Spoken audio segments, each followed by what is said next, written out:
Hey guys, welcome into the Wisconsin Live Desk. It is Haley Spittler with you here at 12:30 on this Wednesday afternoon, December 10th, which every time I look at the calendar, it is just frightening me how close we are to Christmas. We are 15 days out and I still have so much to do to prepare before then, but good news is I don't have to worry about that for at least the next 2 hours because I'll just be with you right here on the Wisconsin Live Desk. Kim Murphy taking over at 2:30 and she'll get you guys all the way to 3:30. If you're already joining us just from the Wisconsin weather experts that just ended here, you probably already know the big headline, which is the weather in Milwaukee. It's just gross outside. We can take a live look here at the Mitchell International Airport, where a lot of work's actually being done to clear the runways. You can see several plows out and about right now. Obviously, you can also see some of that wind shaking the camera back and forth.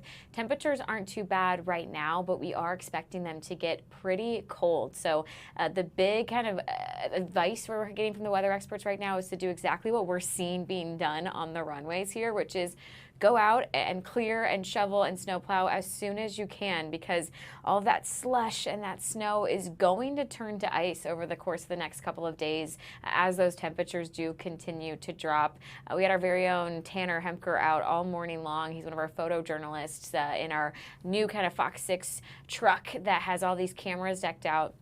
And he said that on main streets, things were pretty clear. He was able to drive the speed limits, but as soon as he turned onto any of those side roads, that's where he really encountered the mess, you know, the slush, the ice, the not salted roads. So if you have anywhere to go right now, this lunchtime hour, just take it slow, pack your patience, and remind yourself that other cars around you might be a little bit nervous. They might want to be taking it slower than you do. Let's just be nice to everybody on the roads today. It's really this entire winter. We're just beginning this winter season and we're already seeing a lot of snow. So if you are wanting a more in-depth forecast that I cannot provide you because I'm not a meteorologist, have no fear. We'll be joined with our weather experts here on the Wisconsin Live Desk in just a little bit. Should have a look at your forecast for you at 1 and then another check later on if you're still with the Wisconsin Live Desk when Kim Murphy takes over. But if you've never tuned in before, we monitor these things behind me. We call them feeds. That's how we're able to bring you news really in the moment as it happens. So I do just want to do a little bit of a roundup of the different feeds that we're working with. Here is a live look at the White House right now in DC, where I always point it out, but I'm a little jealous that their grass there is green, whereas here we can barely find any green on the ground. It's been covered in snow ever since that big system came through a couple of Saturdays ago. The President is expected to be in a closed-door roundtable today, so he's got a pretty chock-full agenda. Sometimes they end up providing some like spur-of-the-moment media availability, or they change their minds and decide to open that to camera. So we'll certainly keep our eyes on the feeds and bring that to you if any changes come down. Otherwise, a couple of big headlines that have to deal with D.C., with our lawmakers, with President Trump. For starters, a judge has ordered that Trump needs to end the California National Guard troop deployment in Los Angeles. This has been a pretty big story, really, as President Trump has gone into several major cities to try and crack down on crime. Starting with D.C., I know he went to Memphis. I know he's offered the help to Chicago. That is very clearly said, we do not want you to come into our city. He also went to L.A., was met with that same resistance of Governor Newsom not wanting him in his state, and now a federal judge is saying that President Trump needs to end that deployment, that he cannot demand the National Guard be there. Again, that ruling just came out a little bit ago, about a couple hours here. That's when a judge granted a preliminary injunction against Trump's extraordinary move to use state guard troops without the governor's approval. Again, that would be Gavin Newsom in California. So this is now a decision that's going to kind of be, I think, put on hold for a little bit, but the most recent update coming out there, of course, is that Trump needs to end that National Guard deployment. Another big headline today as far as federal judges go, a third judge has now granted the Justice Department's request to unseal records from Jeffrey Epstein's 2019 sex trafficking case. Now, this was a big story the last several months. Of course, we saw the Senate and the House both pass their own measures saying they wanted the release of those files. We saw President Trump kind of change his tune, change his mind before he said he wouldn't order the release of them. Then he said, if this bill makes its way to my desk, I will sign it as well. Even just yesterday, we had a federal judge rule with the Justice Department with their request to release the files of Ghislaine Maxwell's sex trafficking case files. Of course, Ghislaine Maxwell was Jeffrey Epstein's former girlfriend who was found guilty back in 2021 of sex trafficking charges, currently serving a 20-year prison sentence. Earlier this year, maybe either in October, I think it might have been October, November, we saw the Supreme Court say they would not allow her to appeal it. They weren't going to take up any sort of a new trial for Ghislaine Maxwell, keeping her behind bars again. She's there for 20 years with the sentence she's serving. And now we should be getting hundreds, if not thousands, of unreleased documents that the public has never been able to view in the next 9 days, because they have a 10-day period where they have to release those files due to this new kind of Epstein Transparency Act that Congress passed a couple of weeks ago. So this is a big ruling here coming down again, that now we can get these secret grand jury transcripts from Jeffrey Epstein's 2019 sex trafficking case. Again, this will be a whole lot of files that people have been wanting to go through and read, and now in the next 10 days, those should have to be made public. So we'll keep our eye on that, see if anything does come down at any point. I do want to just draw your attention to a couple other things happening on the feeds right now. This is in a courtroom in Massachusetts. Yesterday at this time, it was on a ceiling fan. You might think it's an odd camera shot. This is what cameras in courtrooms do when they are on break. So this is currently the trial of Brian Walsh, who is accused of murdering his wife, Anna, back in 2023 on New Year's Day, or at least around that time. He is currently on trial. We are on week 2 of witness testimony. The prosecution is still presenting their case to this jury in Massachusetts. They're currently on break for lunch, but occasionally we are able to catch some witness testimony here on the Wisconsin Live Desk. Whenever that happens, we try and bring it to you, because this is certainly a case that has really kind of got the country's attention. It's a case of a husband potentially murdering his wife, is what the prosecution is alleging. That wife was apparently in an affair. We actually heard from the man that she was allegedly in an affair with last week on the testimony stand. What's really interesting with this case, and something that the jury does not know, is that Brian Walsh has already pleaded guilty to hiding his wife's body. He says, I did hide the body, but I did not kill her. So he's pleaded guilty to those charges. Again, the jury isn't allowed to know that. So they have no idea that he's pleaded guilty to doing that. What Brian Walsh and his attorney say is that he woke up and Anna was dead in the bed next to him. And so he freaked out that no one would believe that he didn't kill her. So he ended up hiding her body, which has never been found. So again, what he's on trial for right now is, did he or did he not kill his wife, as well as hide that body? And it's going to be up to a jury. Again, week 2. We've kept our eye on the feed, so we'll certainly bring it to you here on the Wisconsin Live Desk if this does kind of pop back up. Otherwise, monitoring a few other things on the feeds for you right now. It's always hard for me to point to things backwards, but this one is some Christmas trees. This is in Boone, North Carolina. We'll actually be joined by our very own Chelsea Torres. She's one of our multimedia reporters that is in North Carolina right now and working on a story about how North Carolina, which I believe is the second biggest producer state-wise for Christmas trees, is really bouncing back from Hurricane Helene, which was now over a year ago, but a storm that hit western North Carolina very hard, that Asheville-Buncombe County area, and a lot of Christmas tree farms lost a ton of their trees. So now they are behind on really what they would like to have as far as crop size, but they continue to build again and reopen what they can and just truly prove to be such a resilient community. So we'll be chatting with Chelsea here in a couple of minutes on the Wisconsin Live Desk. That should be a really, I think, inspiring story, talking to those farmers who really just keep taking it day by day and rebuilding their communities. Otherwise, a couple of things that we're going to try and bring to you. Hopefully we can head to Green Bay. Obviously, the Packers will be taking on the Denver Broncos come Sunday, which is slated to be a super important game.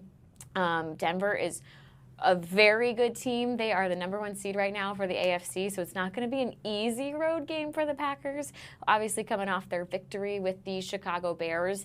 But hopefully they can get that win, because every win is so important right now as we inch closer to playoffs and everybody kind of wants to clinch their spot in the postseason. So Tim Van Boren, I think, will be at Lambeau today talking to the players and the coaches as they have their open media practice. Usually he'll hop on the live desk if he's able to. So we'll also keep our eye out for that one. But otherwise, I think here on the Wisconsin Live Desk, we're going to just take a quick break. I'll look at a couple of things that have popped up on the feeds, and we'll bring you more news in the moment as it happens. Stay tuned. We do have a chock full show for you, I promise. We have Chelsea in North Carolina. We've got a check of the weather for you. We're going to talk Nutcracker with the Milwaukee Ballet, and we're going to talk about how some medical students, as part of their curriculum, take improv classes to really help with their interpersonal skills, which is so important when you think of a doctor talking to his patients, or her patients, I should say. And it's just such an interesting idea that they would be mandated to take these improv classes. So we're going to get to chat with a professor. Again, so much coming up for you here on the Wisconsin Live Desk. For now, we'll take a quick break, and we'll be back in just a couple minutes.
Hey guys, welcome back to the Wisconsin Live Desk. Time check for you now. It is 12:42. I'm Haley Spittler. I'll be with you guys all the way to 2:30. Kim Murphy's taking over then, get you to 3:30. We continue to monitor some different feeds, so I just want to take you around to what's popped up. This is a podium shot as we await a Fed Reserve press conference. So the Federal Reserve Board Chairman, Jerome Powell, is expected to hold a news conference. This comes after a Federal Open Market Committee meeting. Still a little bit away. It should start at about 1:30, but you can see they already have the camera up for us, so we'll keep our eye on this feed, and we'll certainly kind of dip into it when that begins here on the Wisconsin Live Desk. Otherwise, I want to head over to the Senate floor because the feeds are being a little bit quiet right now. So in the meantime, I thought we could listen into the Senate floor. Not sure what they're talking about just yet. We do know they're expected to vote tomorrow on some kind of dueling Affordable Health Care Act, which has been a big conversation starter between Republicans and Democrats. It's really what delayed the reopening of the government. They continued to kind of go back and forth really on what they wanted. The Republican wanted a clean funding bill in order to reopen the government. Democrats said they really wanted to make sure that Affordable Care Act continued, which is also known a lot as Obamacare. Ultimately, they did not get that in the funding bill. They reached the compromise of, we'll let this go. We'll fund the government now to get it reopened. It went on to the longest government shutdown in the nation's history. But we wanted a vote brought to the floor, is what they said later on about affordable health care. Again, that is expected to happen tomorrow. Republicans and Democrats not seeing eye to eye. There are kind of dueling bills. So we'll keep our eye on that for sure tomorrow here on the Wisconsin Live Desk. But for now, we will listen on the Senate floor. Again, not sure if they're talking about healthcare, but we'll listen in and we will learn together here on the Wisconsin Live Desk.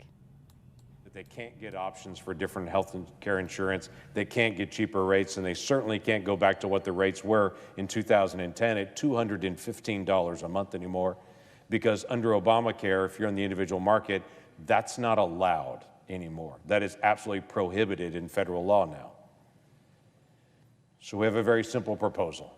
We do want to assist folks that are stuck in this Obamacare marketplace to try to figure out how do we help them through this. But we don't want to send the dollars to the insurance companies.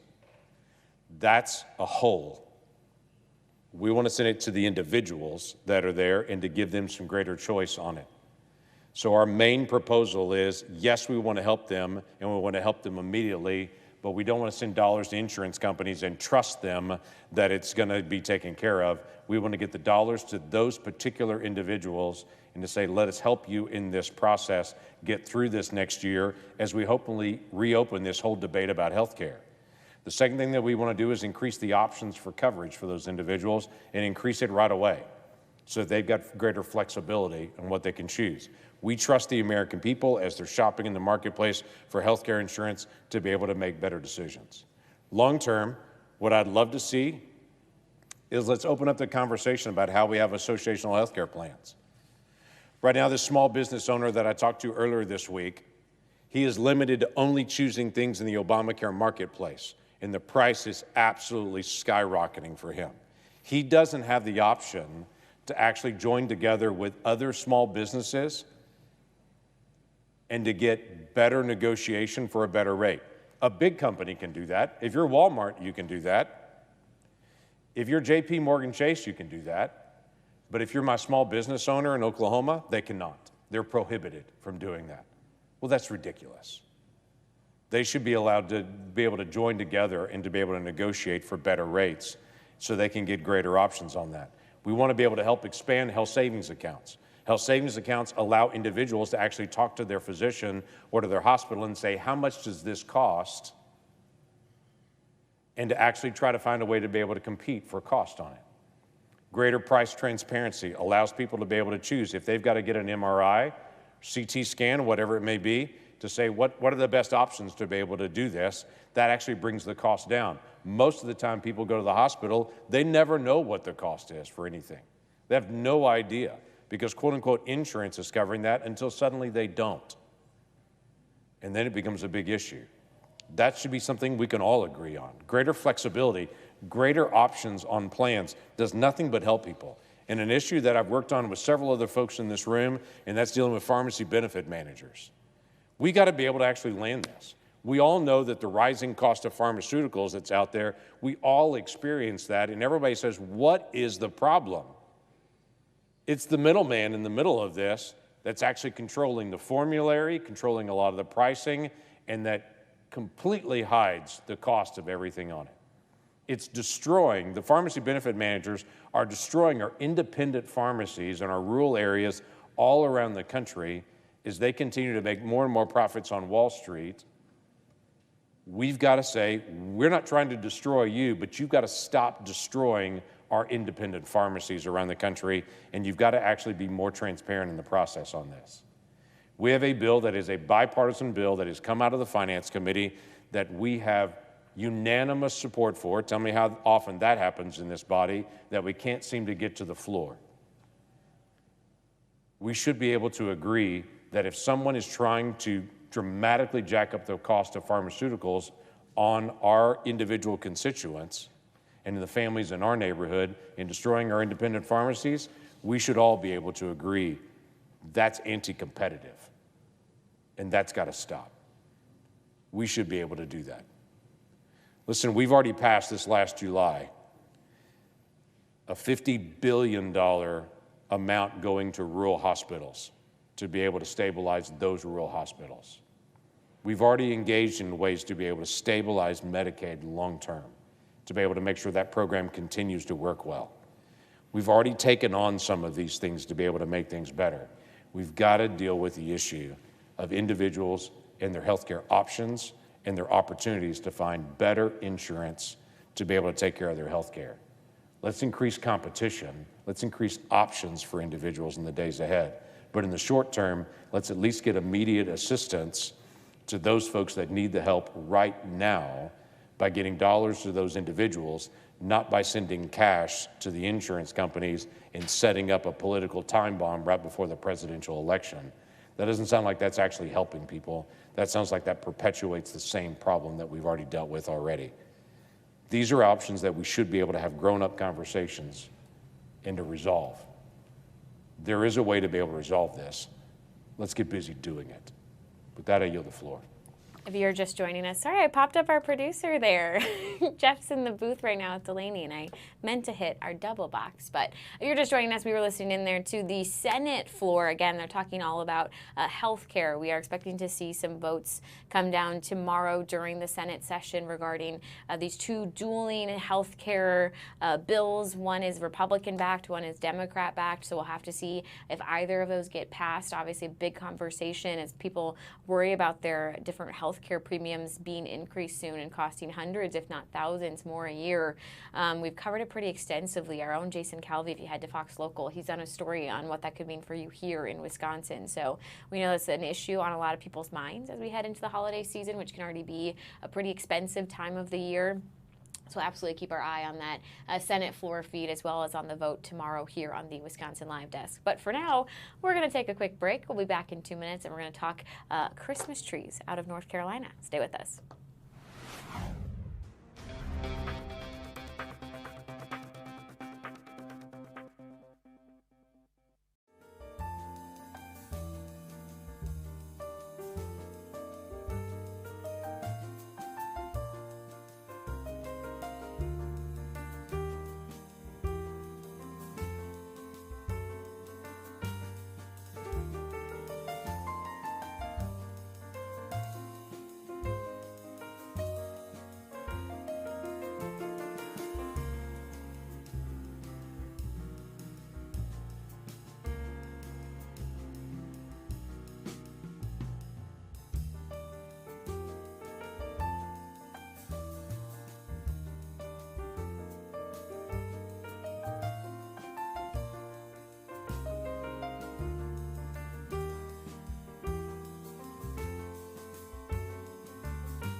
Desk.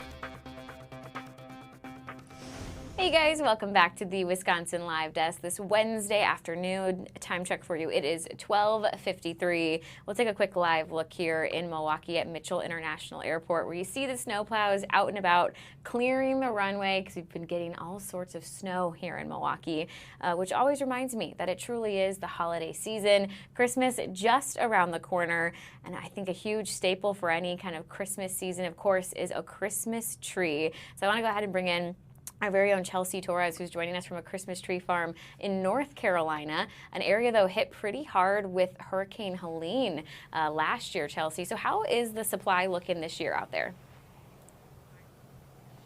Hey, Haley. Well, yeah, actually North Carolina, for a lot of people that don't know, ranks second in the nation for Christmas tree production. And a good part of these tree farmers, they were right in Helene's path. Actually, one farmer in particular said that he lost over 64,000 trees, which amounted up to $4 million of damage, especially since he lost his office and his home. And he said the mix of those trees that he lost was ranging in all different years, so from very small ones to even ones that you could find in your home right now. But fortunately, he did say that he was able to scrape by towards the end of last season, and even other farmers that I've talked to say the same thing. And so far this year, Haley, they're expecting to see about the same. They say business is steady right now, but they are really hoping that a resurgence comes, especially with the younger generation in years to come. Haley? Yeah, Chelsea, it's interesting because we think about, Hurricane Helene, which would have been the end of September of 2024. And when you hear, oh, it's going to take a while to recover from this storm, yeah, we're more than a year on, and you see those impacts in all sorts of seasons, including here, Christmas trees. And it's interesting because, as you mentioned, this isn't a product that you can grow overnight. These take years to grow. I'm curious, how are they able to kind of bounce back so quickly, or what does the time frame look like? Maybe it won't be a quick bounce back here. Yeah, it's interesting because it does take nearly a decade for a tree to fully grow, so that way it's a good size to actually put inside your home. So as many farmers have told me, this is definitely the long game. You're not in this for a quick money type of business. So since you do have to have years and years of hard work, it was a big loss for that one farmer who lost all of those trees. But the fortunate thing that he even mentioned is that was just about 20 acres or so that he lost, which was under 8 feet of water. Then you have so many other areas, so many other acreage that have also trees on them as well. So fortunately, again, he was able to kind of scrape by towards the end, and other farmers were also lost a few thousand trees. But really, it's just dependent on how much acreage do you have. Do you have enough acreage where you have a good portion of your trees spread out that wasn't hit by Helene? And, it's not just the direct damage that some of these farmers had. They also had to deal with the washed out roads and washed out bridges, having to get to their farms or even get delivery. So it was definitely a very hard season last year. And this year, I think a lot of them are really starting to see some sort of recoup. One thing I do think is interesting, that one farmer that lost most of his trees said that he expects to see a shortage in some tree supply in about 6 to 7 years. Interesting. And as you mentioned, North Carolina is the second in the nation for Christmas tree production, so it has impacts even outside of the Carolinas. This, though, is an area that holds a very special place in my heart. I worked for 3 years, about an hour away from Asheville. I was there when Hurricane Helene hit so hard, and it was so inspiring, though, to see the resilience of this community, to talk to these people who had just been through devastation, who still had a positive attitude. I'm curious, as you talk to all these farmers, is that still kind of the impression that you got, Chelsea, as they continue to build again? Yeah, I think you hit the nail on the head, Haley. That one farmer, he told me you just have to accept it and move on.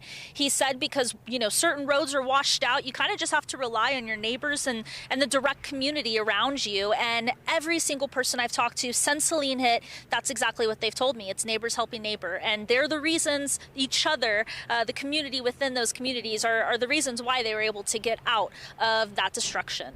Yeah, absolutely. Always inspiring, and it's a reminder this time of year what really matters there. Chelsea, thanks so much for joining us here on the Wisconsin Live Desk.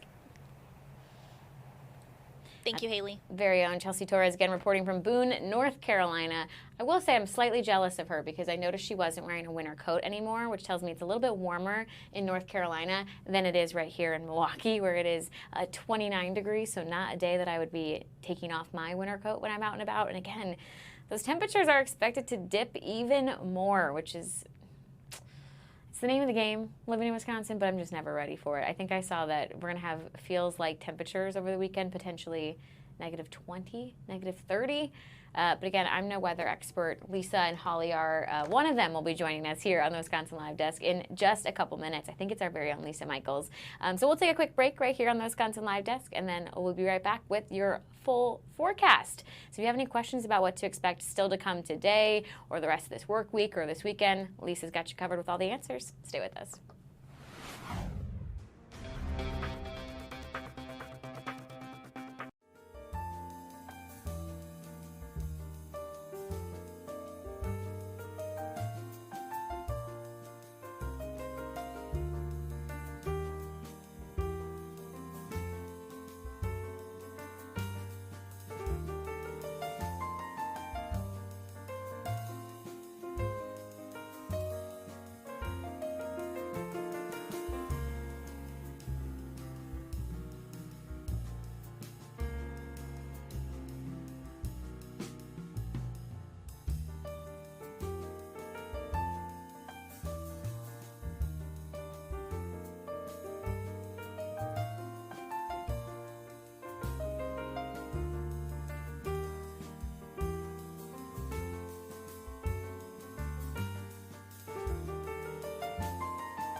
This is the Wisconsin Live Desk.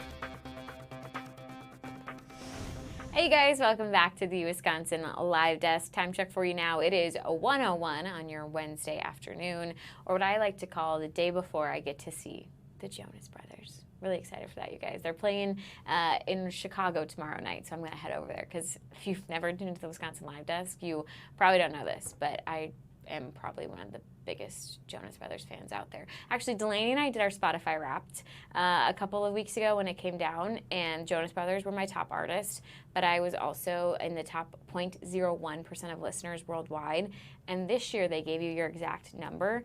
I think it was 8,859. That's the number fan I am.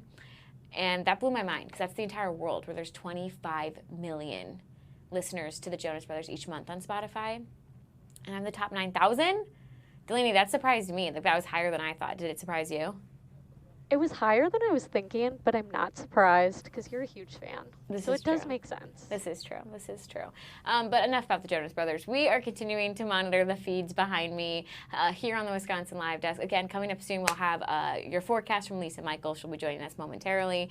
In the meantime, a couple of things that have just popped up here that I want to show you. They are getting ready here for a Homeland Security Task Force announcement that's going to be made in New York.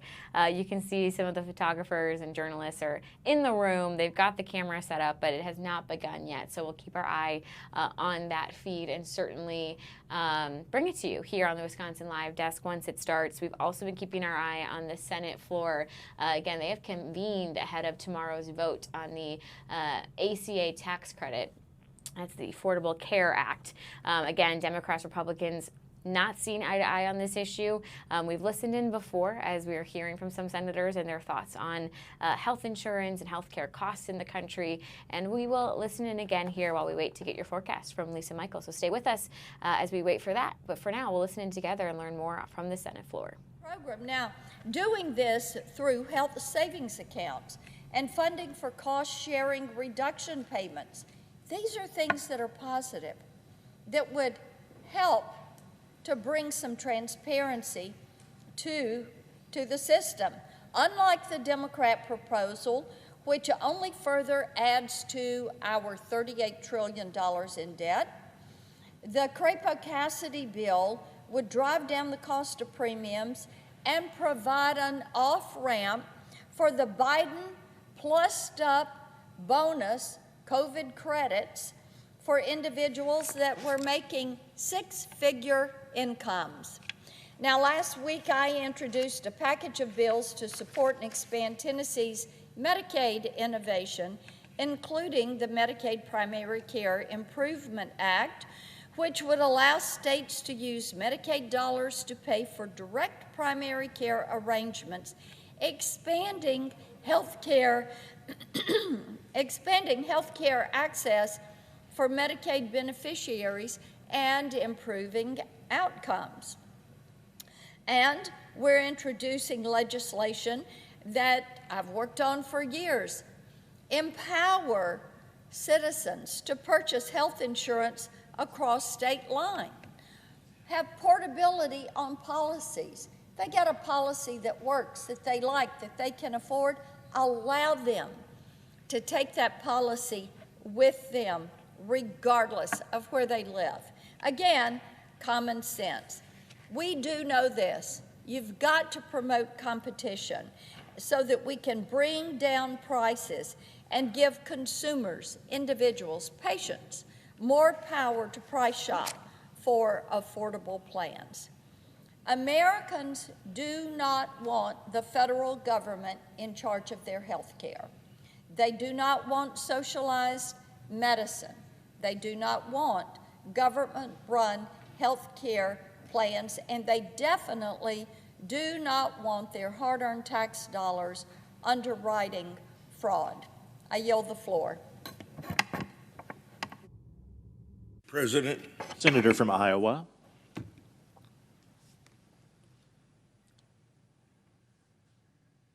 If you hear the term Arctic frost from those of us in Washington, D.C., it's not a meteorological term. It's a name that the Biden administration put on the efforts through Special Counsel Jack Smith to put then citizen Trump in prison so he could never run for president again. And I have been trying to make as much of this information that we discover public. So I come to the Senate floor now to discuss this now infamous Arctic frost investigation that I and Senator Johnson of Wisconsin have exposed.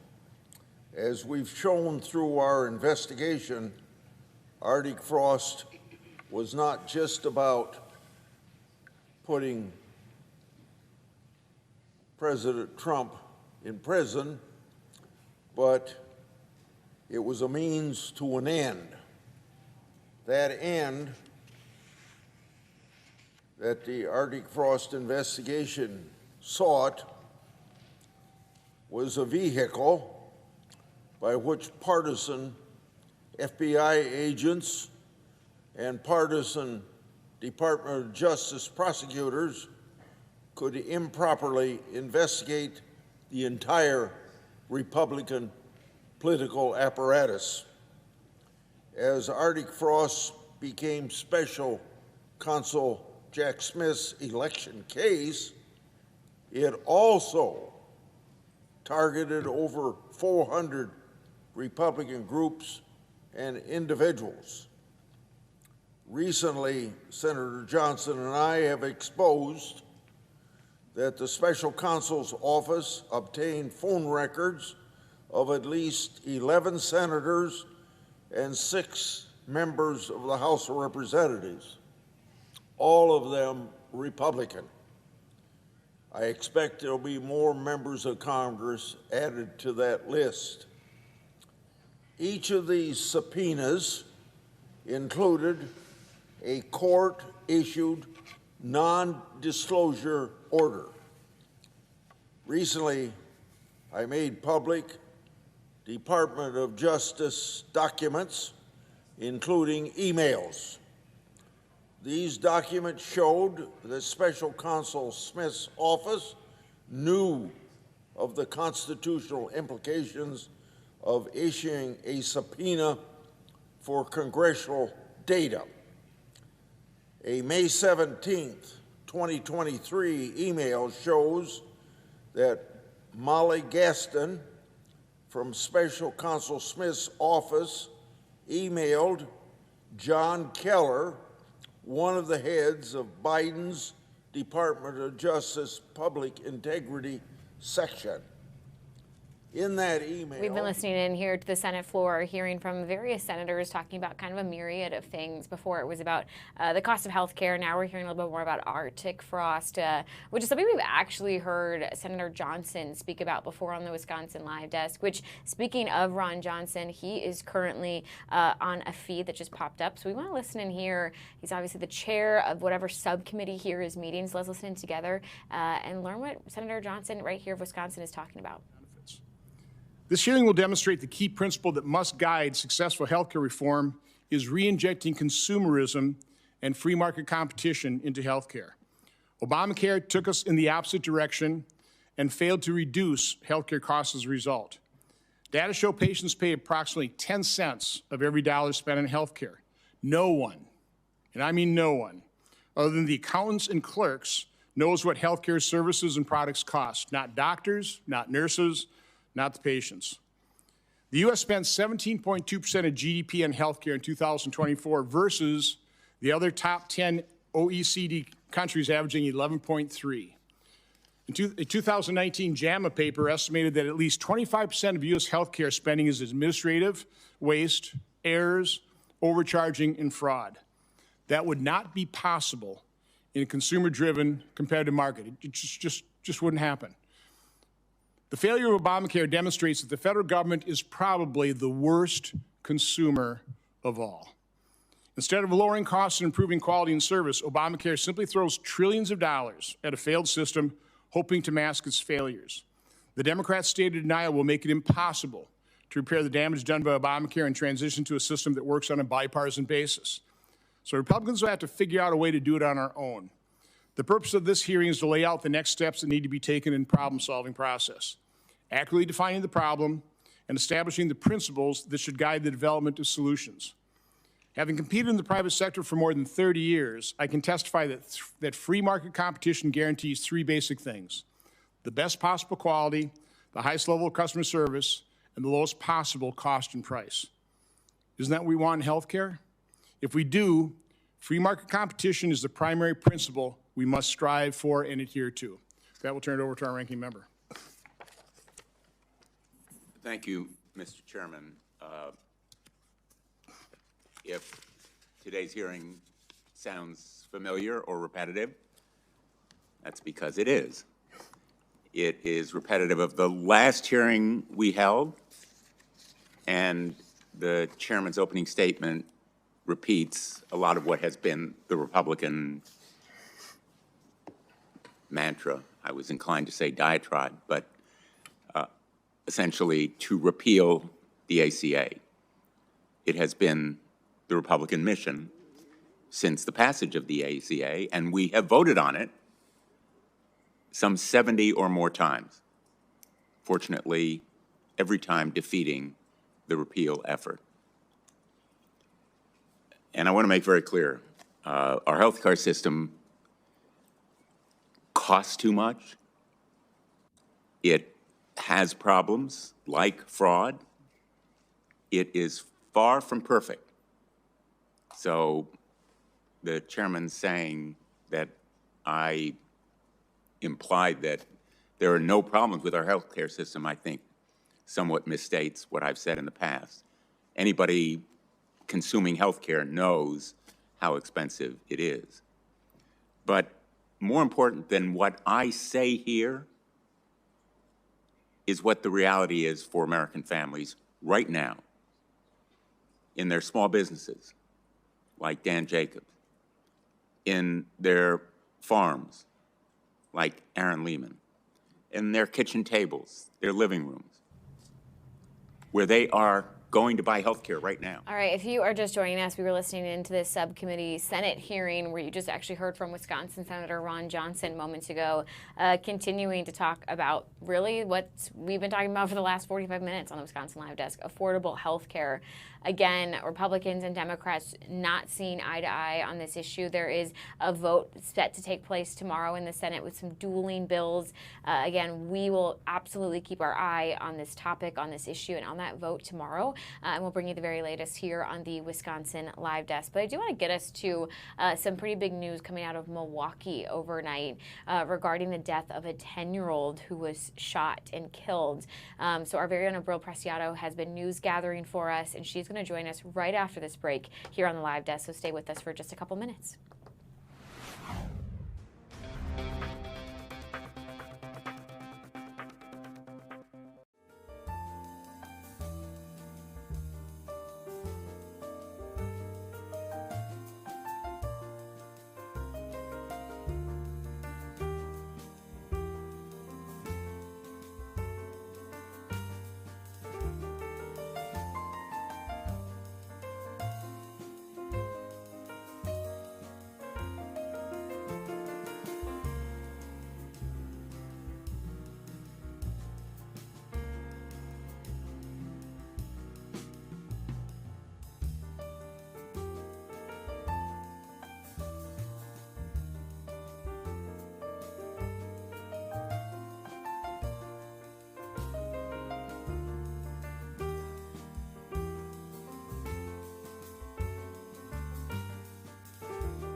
This is the Wisconsin Live Desk.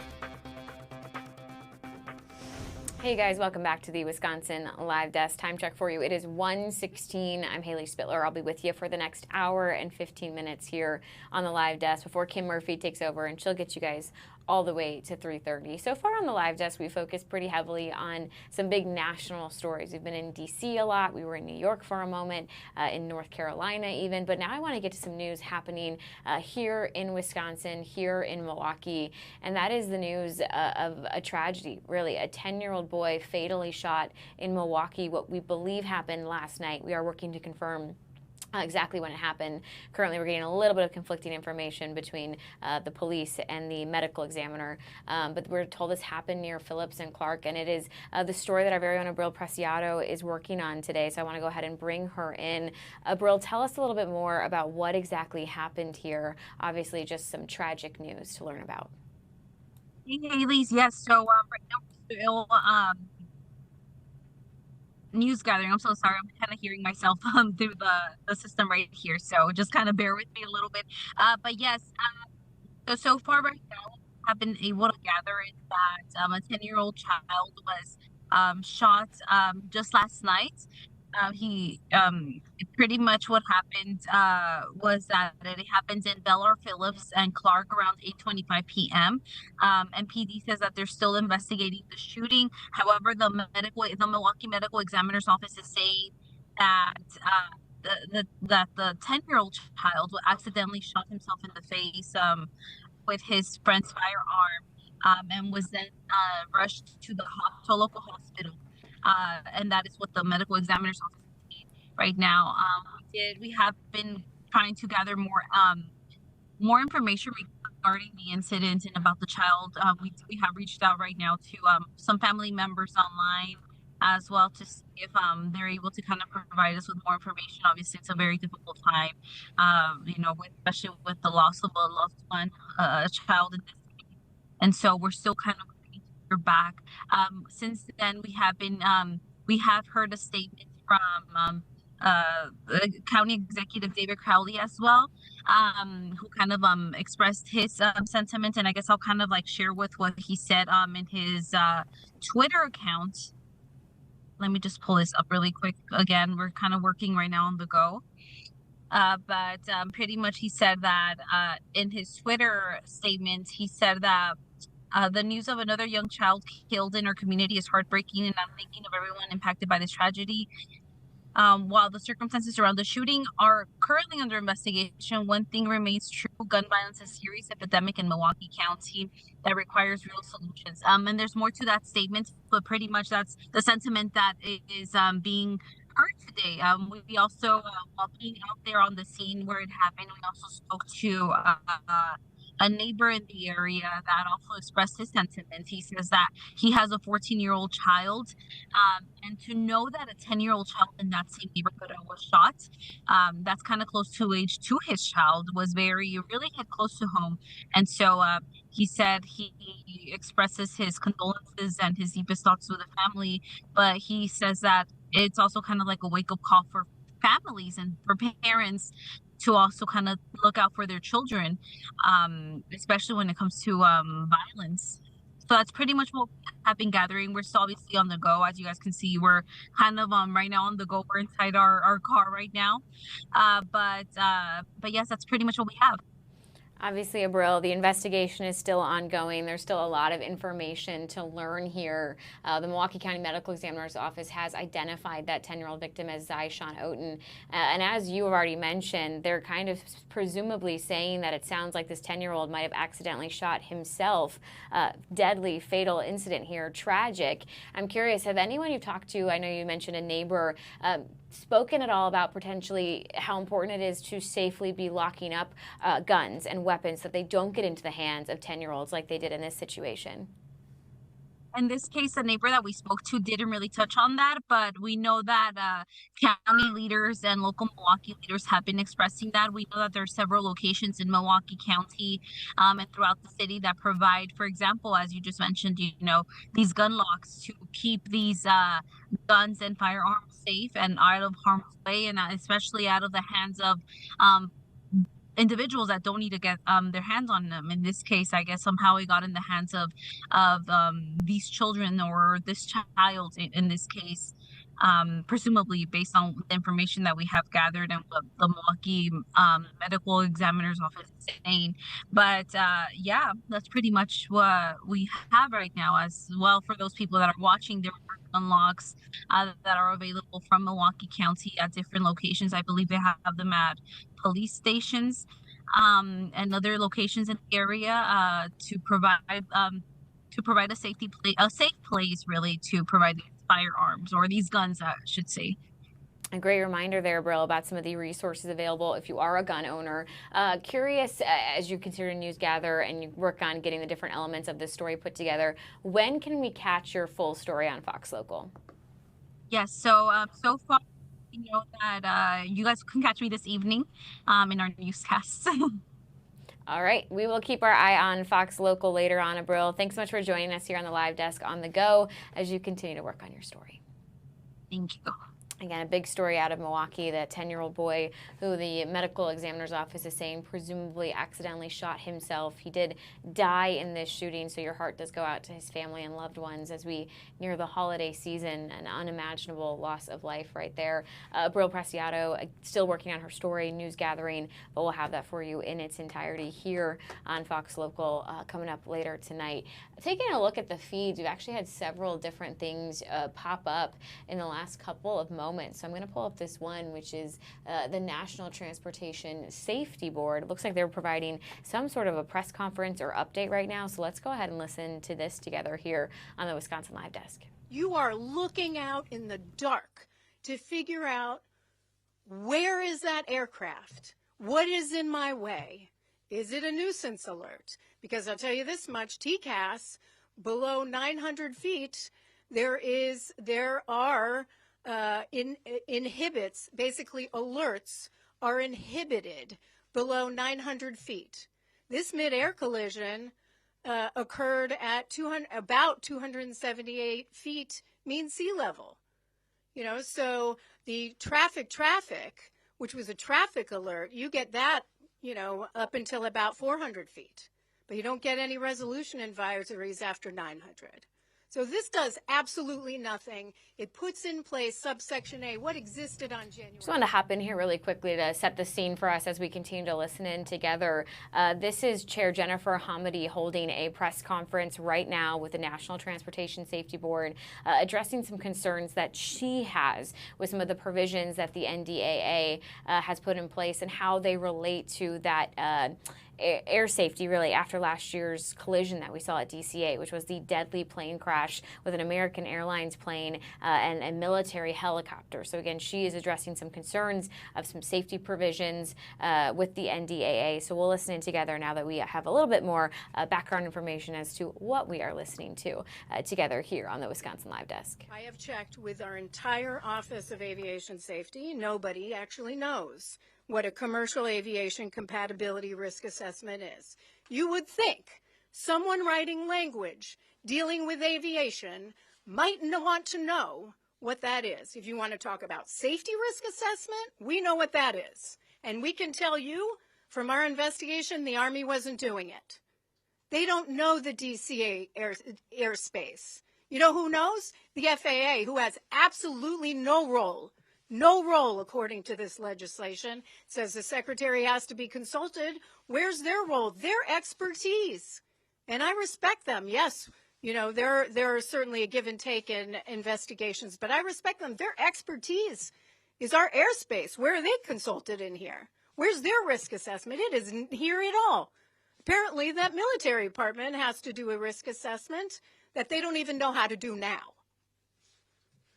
Then apparently put mitigations in place for, I don't know who, maybe their own aircraft. They certainly don't understand the commercial airline industry. You know who does?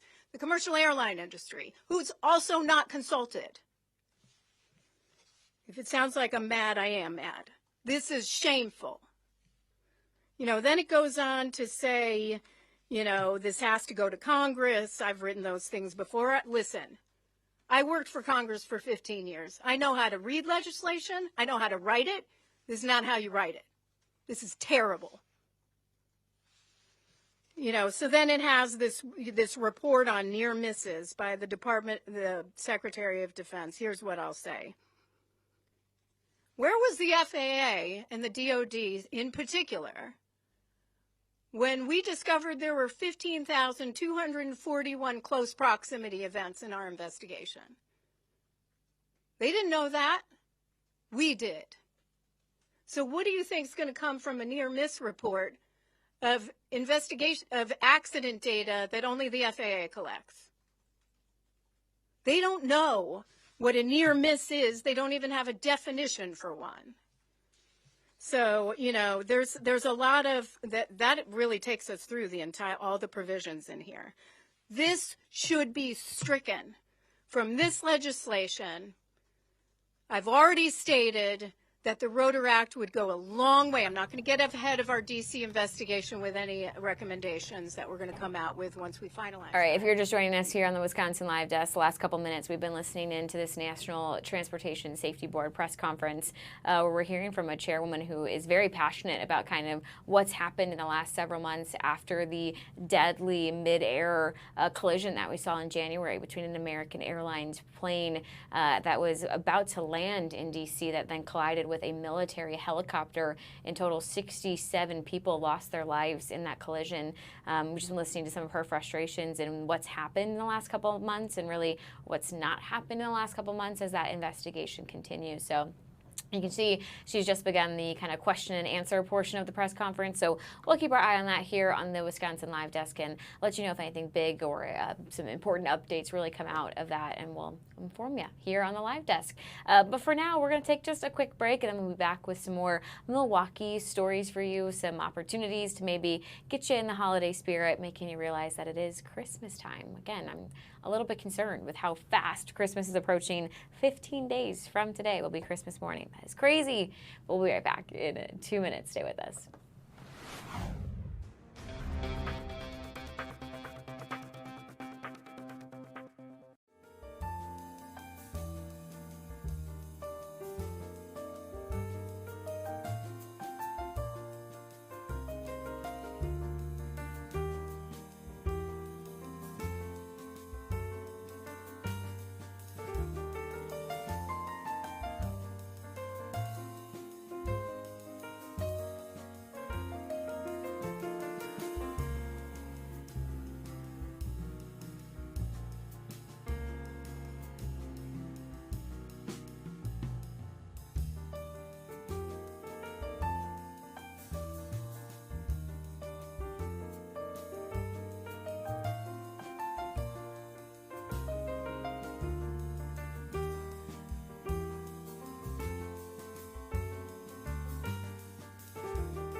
Wisconsin Live Desk. Hey guys, it's Haley Spittler. Welcome back here to the Wisconsin Live Desk, where it is now 1:30 on your Wednesday afternoon, and we will take another live look here in City Center in downtown Milwaukee, where you can see all sorts of the snow on the sidewalks there, because it has been snowing quite a bit here in Milwaukee, which I'm always A-okay with in the month of December. I feel like snow really does put me in the holiday spirit. It looks a little bit like a winter wonderland. It has that magical quality to it. but only in the month of December. I don't need it after that. Once the holidays are done, I wish winter would end, which isn't quite what happens. But hey, speaking of the holiday season, there are so many different events that you can go to that help put you in that holiday spirit if the weather doesn't do it for you. One of those would be the Nutcracker, which the Milwaukee Ballet currently is presenting on stage. And we are joined right now with their artistic director, Michael Pink. Thanks so much for joining us here on the Wisconsin Live Desk. My pleasure. Thank you. Okay, so what can we expect from y'all's presentation of the Nutcracker?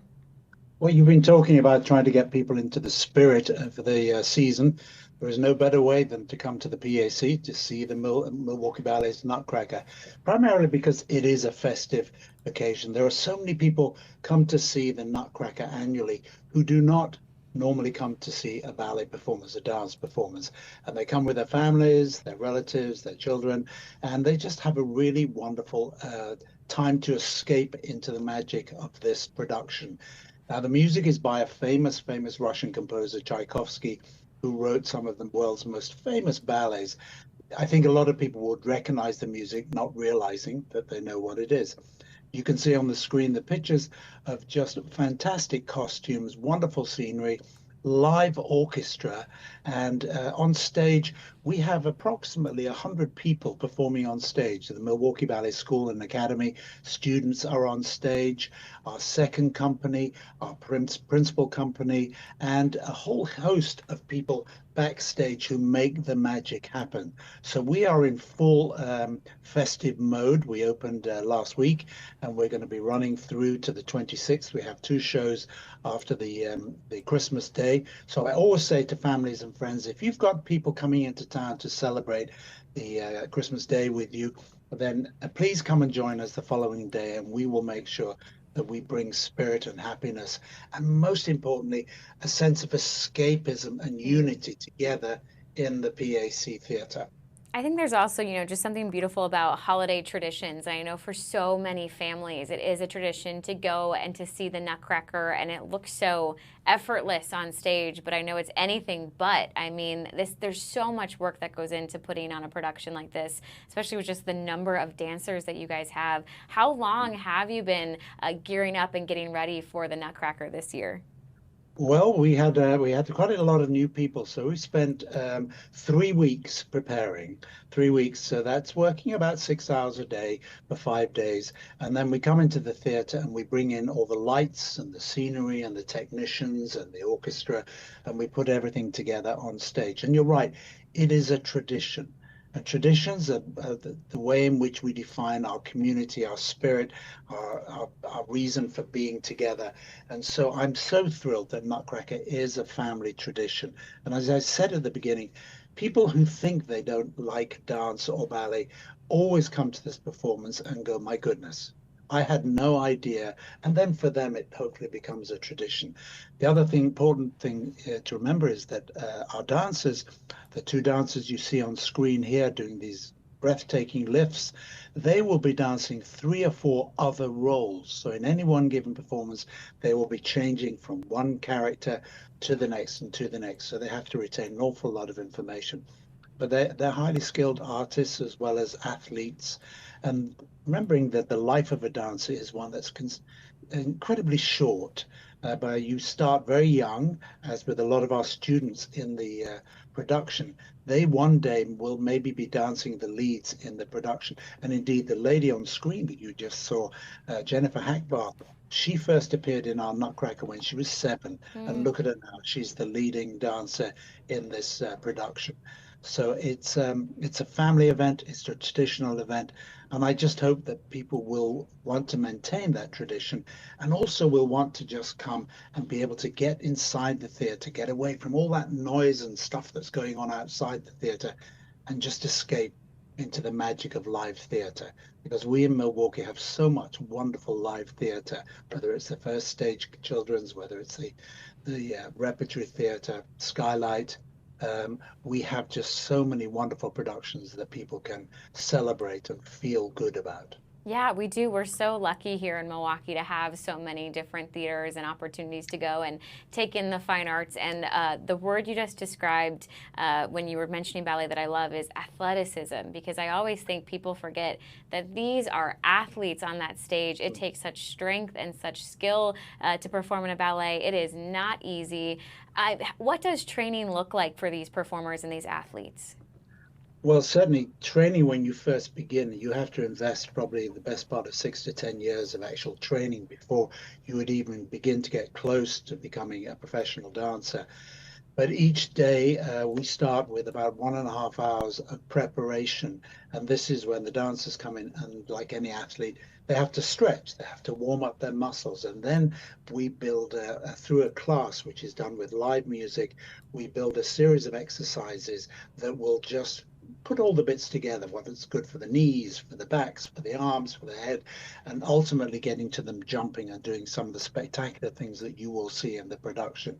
So each day is revisiting their basic training. It's also actually, it's interesting. It's one of the very few fine arts disciplines, dancing, that if you've been dancing the Sugar Plum Fairy on stage the night before, you come back in the next day and everybody starts at the bar together. We call it the bar. We hold on to a metal bar, and everybody starts by slowly bending their knees and warming up. So it's a profession that has a great leveler. You can be the star in the evening, and then in the next morning we are all the same. We're all equal. We're all starting our day in the same way, and then we will go off and perform various different roles in the production. It's also, interesting too, and I'll make this my last question so I don't waste too much of your time. No, it's not a waste. I love talking about it. When you mentioned the Nutcracker and it being a lot of people's maybe first experience attending a ballet, do you take that as a sense of pride as an artistic director, or maybe for the ballerinas, knowing they're introducing an audience into this world, or is there any pressure where you hope that you wow them and you get them to come back? I have enormous pride. I have enormous pride in our organization and in what we've achieved. And I've dedicated over 2 decades of my life to trying to help this company really excel.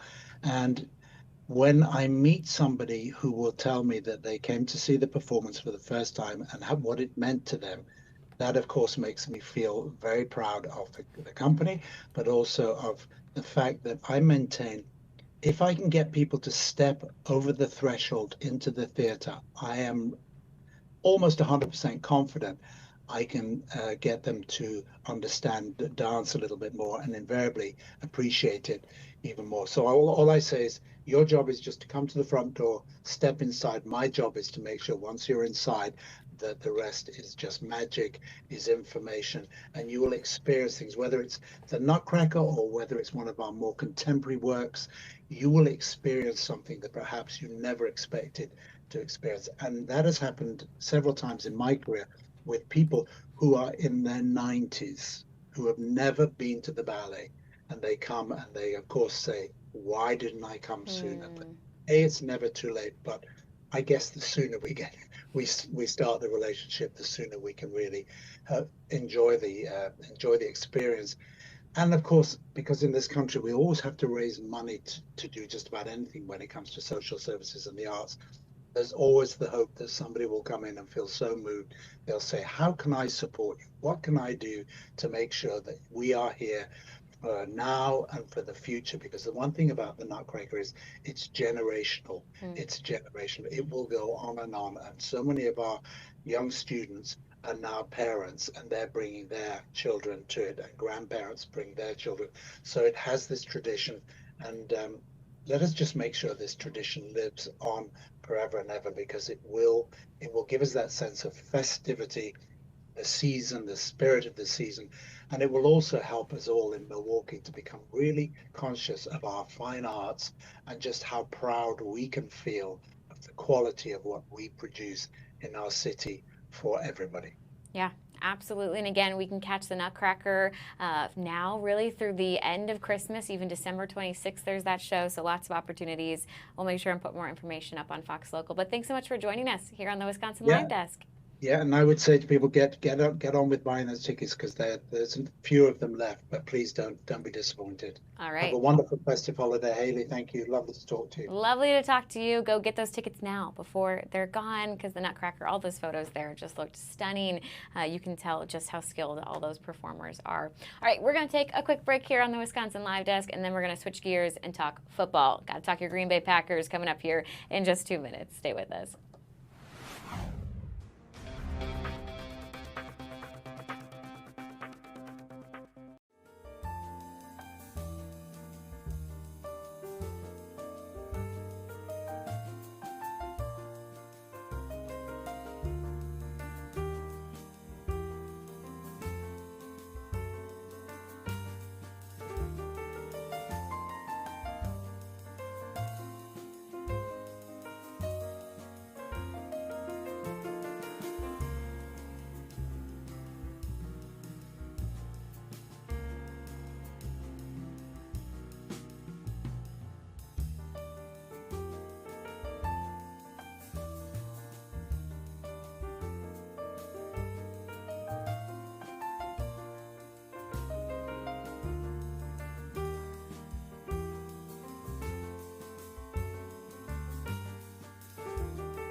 Live Desk.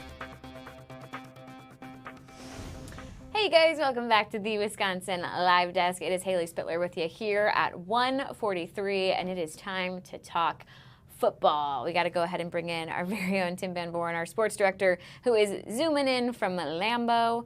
Tim, thanks so much for joining us here on the Wisconsin Live Desk.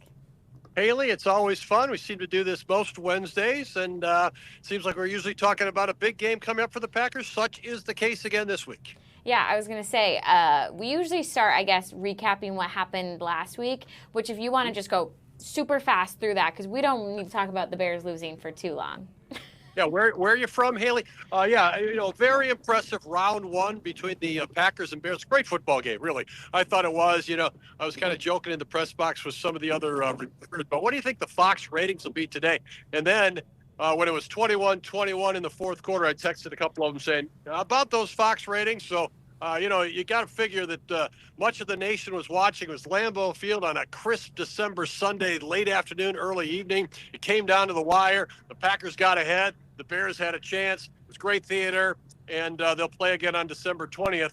So, everything sets up really well to come off that game. Yeah, as I say, we'll do it all again in a little over a week when the Bears and Packers face off once again this season. But first, they've got a pretty big challenge, the Packers, which is taking on the Broncos. What are they, number one in the AFC? What's this game going to look like, Tim? They are number one in the AFC, and they are on a 10-game winning streak. They have won 11 straight at home, so they are really rolling. A lot of people didn't think the Broncos would be this good this season. They've won a lot of close games. Matt LaFleur saying today they don't have any weakness on defense. Their defensive line is very good. Their linebacking crew is good, and their secondary is very good. They have a player back there, Patrick Surtain Jr., who's a cornerback. He was last year's NFL Defensive Player of the Year, so he's a standout performer. They have 55 sacks as a team this year. The next team on the list has 44. So Denver has just been raiding other quarterbacks from the beginning of the season. Packers don't give up very many sacks. Jordan Love not sacked from the offense, so that'll be one of the things to watch for Sunday. Is it nervous if you're a Green Bay Packers fan right now and you're looking at, okay, so we have to take on the Broncos, which are an incredible team right now. Obviously, the Bears, who are also this division rival, also playing for a playoff spot, they're taking on the Browns, which some would argue is going to be hopefully an easier victory. Well, the Packers could tell you the Browns beat somebody in a trap game, because that happened earlier this year. Cleveland over Green Bay. But I'd agree with you. Chicago at home against the Browns, you figure that's probably going to the win column for the Bears. And the Packers, the pendulum's been swinging up. They've won 4 straight games, but they have a very tough game this Sunday against Denver. Then they have a tough game on a Saturday night against the Bears. Then they have the Ravens, could be playing for first place or a playoff spot themselves. And then they wrap up the regular season against the Vikings, which is always a tough test at Minnesota. So while there's a lot of positive momentum right now for the Packers, they have not clinched the playoff berth. They are not necessarily locked as a division champs. There's a lot to still be determined this season. Yeah, absolutely. I will say some good news for the Green Bay Packers was certainly the return of Jayden Reed. He had been out for several weeks with some injuries. Christian Watson also had made it back, after some injuries this season. Were these some difference makers against the Bears? Very much so. And if you think back to the beginning of the season, Haley, neither of those players you mentioned was playing because of health injuries or the issues. So Christian Watson, 2 touchdowns. He has 5 touchdowns in the last 4 games. He can run down the field with the best of them. Jayden Reed is a complement to that. He can run out of the slot. He can catch the passes over the middle. He can do the jet sweep. The tough guy, Matt LaFleur, talking about his dog mentality. So those 2 guys definitely are impact additions to the Packers offense. Packers defense looks pretty good. I think everybody practiced today. Josh Jacobs, little limited. He was riding the bike, but otherwise everybody was out there. That includes Lucas Van Ness. Packers are in position to make a run at this at the end of the season, and they know they have no real margin for error. Yeah, you just mentioned defensive tackle there, Lucas Van Ness, which I saw online. A lot of people were thrilled to see that he was practicing today. What kind of difference could he make if he gets to take on the Broncos in Denver? Yeah, I'm not sure he'll play this week because the Packers are very cautious with guys coming back from injuries, but Van Ness was off to a super start in the preseason and the start of the regular season. He's been down with a foot injury. It just has not been able to get back out there. It would definitely help. Keep in mind the Packers are still without Devontae Wyatt and will be for the rest of the year. He's a defensive lineman who makes a big difference in their run defense. And if I'm Bears in a couple weeks, or the Broncos this Sunday, or the Vikings, or the Ravens, I'm trying to run on the Packers. That's where I think I can get their defense. So the Packers need to find a way to stop the run, and Lucas Van Ness to be an extra body out there. The Packers also signed a couple of guys late last week, Haley, Quentin Bahana and Jordan Riley. I don't know much about these guys other than the fact that they're big, Haley. Big size matters this time of year in the NFL. Big guys who you can plant on the defensive line. So the Packers are doing all they can to come up with some run defense answers at this point in the season. You mentioned the game this past Sunday, which I'm sure brought in a lot of ratings. I was tuned in, and it was interesting. The broadcasters did not hide the fact that it was pretty cold at Lambeau, which I'm sure you're used to. So are you excited, actually, to head to Denver? It should be, I would think, a lot warmer than it was at Lambeau last week. I've talked to several guys here in Green Bay today. Everybody's kept an eye on the forecast. Haley, it's supposed to be upper 50s, approaching 60 in Denver on Sunday. You think that's a step up? Yeah, everybody's taking that. It's cold here in Green Bay today. I'm not going to lie. It was cold on Sunday for the Bears game. It's colder here today. The Packers know they still play at Chicago on a night game, and the Ravens here right after Christmas. So they'll take this little weather break in Denver if it comes off as forecast.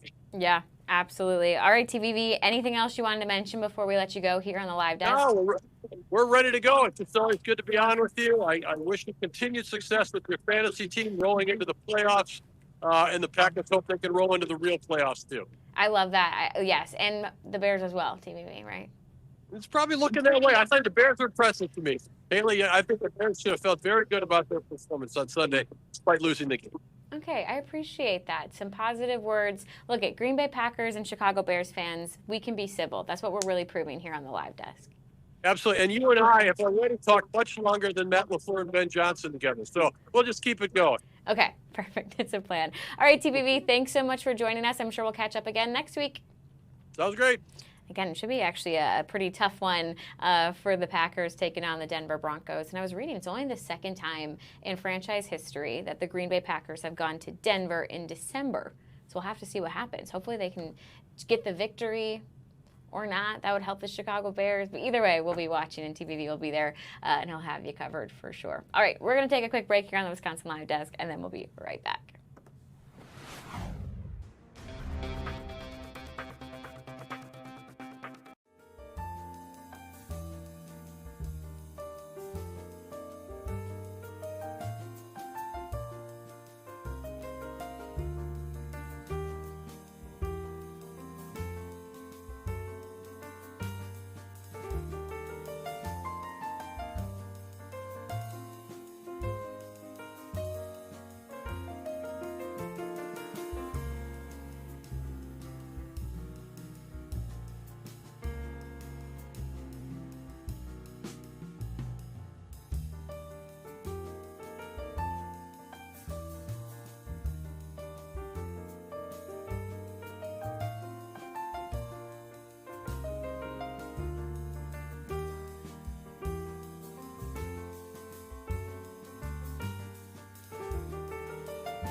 This is the Wisconsin Live Desk.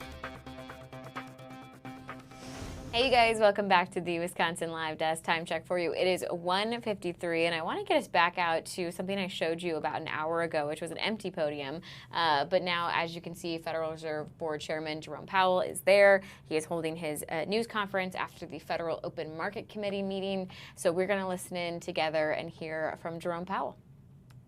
In terms of inflation, it's come in a touch lower. And I think the evidence is kind of growing that what's happening here is services inflation coming down, and that's offset by increases in goods. And that goods inflation is entirely in sectors where there are tariffs. So that does build on the story, and so far it's only a story, that that the goods inflation, which is really the source of the excess at this point, almost more than half the source of the excess inflation is tariffs. And you've got to say then, so what do we expect from tariffs? And I would say that is to some extent down to looking for broader economic, heat. Do we see a hot economy? Do we see constraints? Do we see what's going on with wages? You saw the ECI report today. It doesn't feel like a hot economy that wants to generate, Phillips curve kind of inflation. So we look at all those things, and we say that this was a decision to make. It obviously wasn't unanimous, but overall that was the judgment that we made, and that's the action we took. Just on the ample reserves point, how concerned were people around the table about some of the tensions we've seen in money markets? Thank you. I wouldn't say concerned. So what really happened is this. Balance sheet shrinkage, sometimes called QT, went on. We had a framework in place for monitoring it, and nothing happened. The overnight reverse repo facility went down pretty much close to zero. And then beginning in September, the federal funds rate started to tick up within the range, right? And it ticked up almost all the way to interest on reserve balances. There's nothing wrong with that. what that's telling you is that we're actually in reserves, in an ample reserves regime. So, you know, we knew this was going to come.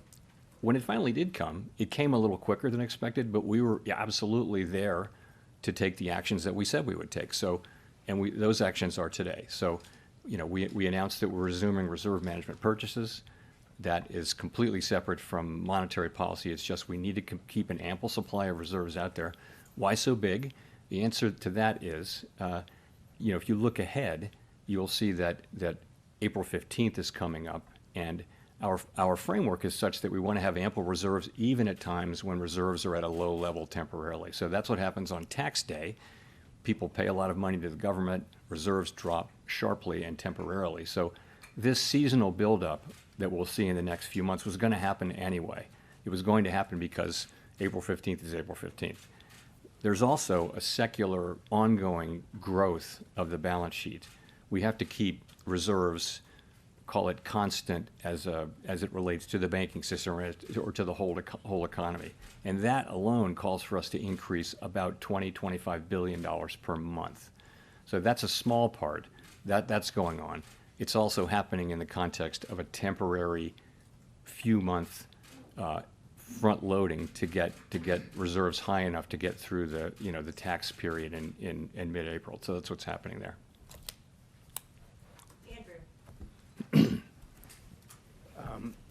Thanks, Mr. Chairman.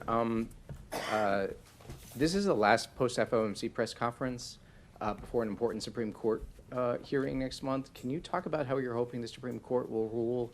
And I'm just curious why the Fed's been so reticent on such a pivotal matter. All right, if you're just joining us, we have been listening in here as Jerome Powell, the Federal Reserve Chair, is kind of providing some updates on the interest rate cut as well as some other things that the Fed has decided to do in a meeting earlier today. So we were catching kind of some of the updates there these last couple of minutes. And we'll keep our eye on that feed as well and let you know if anything else big or important comes out of that. But for now, we are just going to take another break right here on the Wisconsin Live Desk. And then we're going to talk about how medical students here in Wisconsin are using improv classes to really help them with their skill sets, their interpersonal skills. I love this as somebody who used to do improv. We're going to learn all about the ins and outs and why exactly they do this and what a success it's been for them. So you're going to want to catch that interview. It's right after the break. Stay with us. We'll be back in 2 minutes.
Live Desk. Hi you guys, welcome back to the Wisconsin Live Desk. It is now 2 p.m. on your Wednesday afternoon. It's also 30 degrees, so it's gotten slightly warmer in the last hour and a half that we've been together. I'll be with you on the desk for the next half an hour, and then, of course, Kim Murphy taking over at 2:30, and she'll get you guys to 3:30. Big story today has really been the weather. I'm going to go ahead and take another live look here in downtown Milwaukee. This is from our Modern camera, where you can see, I mean, it looks like a little bit more weather coming in on those clouds. There's some dark clouds right there. We are anticipating some colder temperatures as well. We certainly saw the snow falling last night, as well as in your morning commute. And really what our weather experts have been saying is to go out and to shovel and snowplow as early as possible with these more recent snowfalls. The reason why we are expecting some frigid temperatures later on this week, which is going to turn a lot of this slush into ice, which is going to make it very heavy to have to shovel or to have to get your snowplow out and try and work your way through. So instead, I would definitely try and get that done sooner rather than later. And of course, on the roads, that slush is going to turn to ice, which makes it even more slick and slippery and dangerous. So if you have any driving plans really this entire week, I would just remind yourself to leave early, to build in extra time, and to be patient on the roads.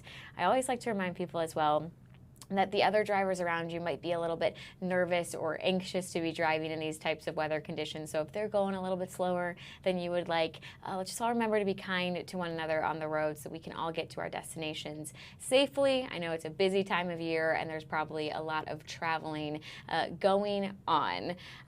I'm really excited, though, for this next story. We're going to switch gears here. We are going to actually talk about how improv classes are really helping medical students build their communication skills.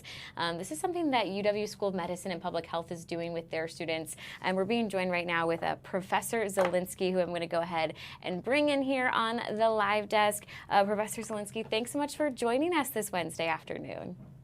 Yeah, thanks for having me. Of course. Okay, so when I saw this email come through, I was so excited because I did improv in high school. I see the benefits of this, but I love the idea of medical students using this skill set. So why do you guys find it important enough to build it into the program?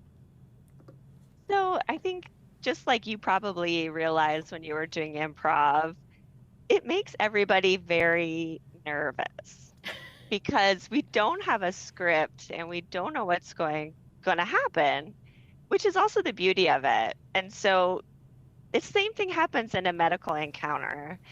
You know why the patient is there, but you don't know them yet. And so it really helps them build that flexibility mentally and relationally to feel confident in going into those situations. Yeah, you know, it's interesting too, because I think about the interactions that I've had in my life with doctors and the time that I've maybe left and thought, that was a really great doctor, I want to see them again, or I don't know, they weren't for me. And you're right, half the time I don't think it has anything to do with their medical knowledge, just happens to do with the conversation that I'm having with them. So you're so right, this is such an important skill for students to have. Yeah, it's so true. And it's interesting too. There's literature that shows that patients who feel like their doctors understand them and empathize with them actually get over the common cold sooner. And there's no treatment for the common cold, but we just feel that. We feel that connection. So there's also something therapeutic about it, I think. Yeah, absolutely. Okay, so how long have you guys been offering these improv classes for medical students, and what has their response been over the years? So we've been offering the course for about 10 years now. It started out as sort of an offshoot elective and is now a formal part of the curriculum as an elective, but it's, has its own place in the timetable. And it's open to all healthcare professional students. So it's great to get people in who are medical students, nursing students, pharmacy students, to really sort of interact with each other. So that's one of the things that they've said is it's really nice to have a space where we can talk to each other about what we're learning, because once we go into practice, we're going to have to work together, but our training is pretty separate at the moment. And the other thing that they say is how oftentimes how nervous they were about taking the course and then how glad they were that they actually got over that and took the course. Yeah, absolutely. We're taking a look at some of the footage from the class. I'm curious, what kind of games are they playing? What does the improv look like? Yeah, so this is an example of a game called Half-Life, which is where two scene partners will establish a scene about 2 minutes, and then we will successively cut it down by half. And so the debrief is really the gold of medical improv, not necessarily like improv for performance, but for medical improv, it's where we unpack what just happened. So we talk about what happens to communication when time is short. When you have this really brief interaction with a patient, what are some of the strategies you can use to make sure that's still really meaningful and there's a lot going on there instead of just talking really fast and doing things really rushed? For you as a professor, what is it like to probably watch these students come in very nervous, maybe a little uncomfortable doing these games, and then by the end of the semester, I mean, seeing them do this, they look so much more comfortable right there. It's amazing. It's one of the favorite things that I do in my work, I have to say, to see in such a pretty short time. So our course is over 6 weeks, and I think this was maybe the third or fourth week. And it's just really great to see them come into their own and to really be more confident in their own abilities and their own skills. And it doesn't take a lot of time. You know, they also realize that, like, this is something that I can continue to practice and continue to get better at. It's funny because I think people think improv, you know, you need to be funny and that's the skill set that you're going to learn. But for me, I've always said, I think doing improv in high school made me the best listener because you got to listen to your scene partner. It's made me think fast on my, you know, feet when things are always changing or when I'm live reporting, you know, I don't have a script. You don't have a script in improv. Half the time you don't even know where it's going when it begins. But I think it also just taught me how important it is to laugh. And they always say laughter is the best medicine. So what are you guys thinking about that when it comes to medical students and the power of laughter? Yeah, I think it's such a great point. And a lot of the comments that I'll get from students is that this was, even though they had a lot of studying to do and a lot was on their plate, they looked forward to coming to class because it was a place for them to play, for them to sort of joke around with their classmates, even though that's not the point, like you're saying. I think improv is the best listening training that I've ever had and that we can offer for these health profession students as well. But it was a place for them to just enjoy each other and I laughed so much during class as well. Yes. Oh, absolutely. Especially when, you know, a scene just works. It's magic and you cannot get over it. It's so funny. But I also hope for our viewers who are watching, you know, we're talking about two very different industry right now between journalism and the medical field, and I think improv would help both of them, but I really think improv would help you in any industry. So what would be your kind of message to anyone watching thinking, I don't know, should I try that? Yeah, I think, you know, to echo this point about listening, I think there's so many situations where we go in with a lot of preconceived notions about what the other person is going to say or how it's going to go. And improv just teaches you to be there and to accept what your partner is bringing you and see how you can add on to that from your own perspective. And I think any industry, any relationship, frankly, even in our personal lives, could benefit from better listening and better abilities to connect and to come together on common ground instead of always focusing on how we're different. Yes. Oh, absolutely. Well, I could talk improv all day long because I love improv, but I'm so glad you were able to join us here on the Wisconsin Live Desk, and I think it is genius to be offering this to students. And I'm sure there's already proof that it's working, but I think we'll just continue to show that it's a successful idea. So thanks so much for joining us, Professor Zielinski. Yeah, thank you. And you also have some great improv teachers there in Milwaukee I want to shout out. So Ann Ladisa in the School of Pharmacy uses these techniques with her pharmacy students. And then Erica Cho, who's a pediatric hospitalist at MCW, also uses these techniques with her students. So it's there in Milwaukee too. And so y'all are benefiting from it as well. Well, we love to hear that. Such a cool idea, such a fun little interview here. So thanks so much for joining us. Have a great rest of your Wednesday. Thank you. You too. I hope you're still improvising. I feel like I gotta get back into some classes. That's what this interview has reminded me of. Good. Yes, improv is so fun, you guys. I think it's a great way to make friends, and it makes you feel a part of a community as well, on top of all the other benefits that we just listed right there. I argue that, you know, this show right here is all improvised. The entire Wisconsin Live Desk. We don't have a prompter, nothing scripted. Delaney knows that very well. We never know where we're gonna go until we're in the show. Which, speaking of, it is 2:10 and only our first Delaney appearance. Where have you been, girl? I know, I was sitting at the other computer today. Yeah, we know that because I accidentally popped up Jeff. I was trying to hit one button and I hit the other one, and we saw a different producer who we've never seen on the Wisconsin Live Desk before. It happens. Yeah. Easy to hot punch the producer cam, and you're used to pulling it up a lot. I am. I just wanted to see you, but I knew you weren't there. Delaney, do you know the #1 rule of improv? I do not. Can I teach it to you? Let's do it. Okay, so the #1 rule of improv is you never say no. So you never, because it doesn't help the scene go anywhere. So instead, you always want to say yes and. So when your scene partner brings something up, you're going to agree with them, but then you're going to build on it with the yes and. So for instance, if somebody's like, oh my gosh, what's up, mom? No, I'm not your mom. Like, that's not funny, So you don't always have to say yes, but you would be like, oh my gosh, where have you been? You are so late. I told you to be home. And then you build on the scene. But I think that's another good, life lesson. I think sometimes we're quick to be like, no. And I like the idea of instead, no, let's hear each other out and let's build each other up.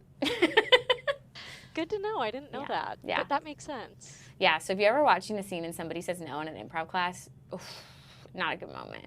Not a good moment. That means they were not listening to their teacher. The more you know. The more you know. The more you know.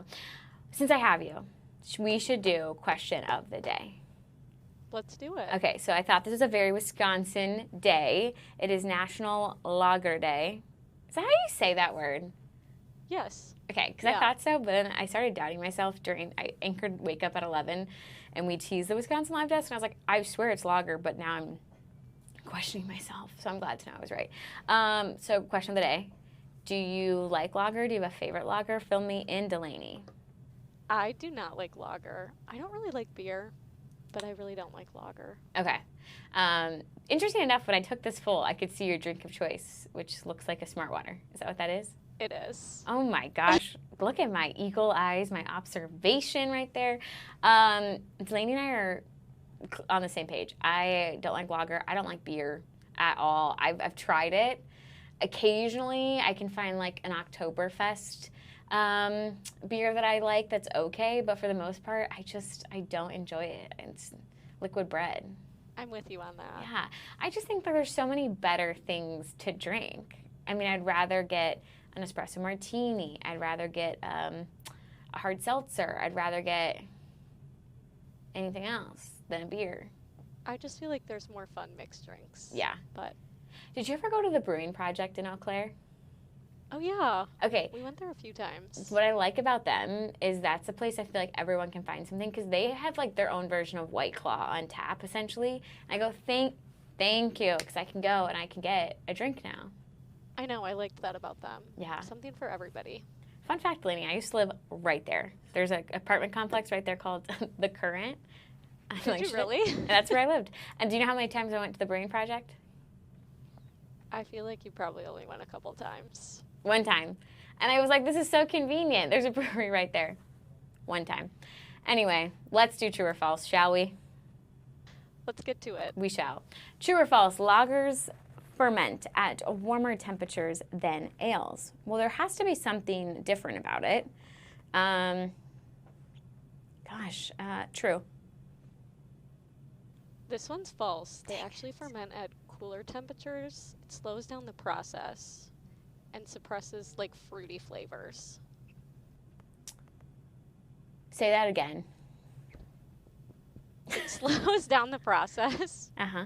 And then suppresses fruity flavors. Suppresses. Okay. Yes. I was confused because I've never had a fruity lager, but that's because that's what they're saying is we're not getting the fruity flavors. Yes. Which is what I would think again. Flavor. That's why I don't think we like it, Delaney. We just like a good girly drink, and we're not getting that at all. Exactly. Okay. I see you. You know what I think we should do that we didn't get to do a couple of days ago? What? Talk about the Golden Globe nominations. Oh, yeah. We'll have to take a break because we need to get everything I'll get that set up. all set up. But I was just thinking, because we talked about how Kate Hudson got nominated, which we're so happy for her, especially because she is representing Lightning and Thunder with Hugh Jackman in Song Sung Blue, and that's what she just got nominated for. But there were lots of good categories, so I thought we should break those down. Oh, yeah, I'll get that set up. Okay, let's do it. Let's take a quick... Oh, Actually, I think we should not take a quick break. We might not be able to do Golden Globes, you guys. I just noticed, Delaney, on our feeds, President Trump just popped up. We knew that he was in a round table, which we were told was going to be closed to media. It actually looks like we have a camera there. And so let's listen in. Let's learn what this round table might have been about here on the live desk together. Capacity for AI, and we're unleashing all of the forms, literally all forms of energy and natural gas and oil, to clean, beautiful coal and safe, reliable nuclear power. And I'm giving them approval to, when they build these massive plants that cost $50 billion. You know, it used to be that for $50 million, you could build a nice little shopping center. But for $500 million, you could build one of the biggest, most beautiful centers. And now they're talking about $50 billion. So explain that one. These buildings are, there's never been anything. There's never been anything like that. So you're all involved in that. It's pretty amazing. 1 year ago, our country was considered dead by many leaders throughout the world. And now we have what's called the hottest country anywhere in the world. We're the hottest country in the world right now. 10 months took us. I thought it was going to take longer, Michael. I didn't think we were going to have this success this soon. We have over $18 trillion being invested, much of it by, like you're in for a lot. What's the number that you're looking at? 150. 150 billion. That's good. I don't know, Michael, am I allowed to ask you? You already gave 6,250,000,000. Do you have you stated a number that you're at for investment, future investment?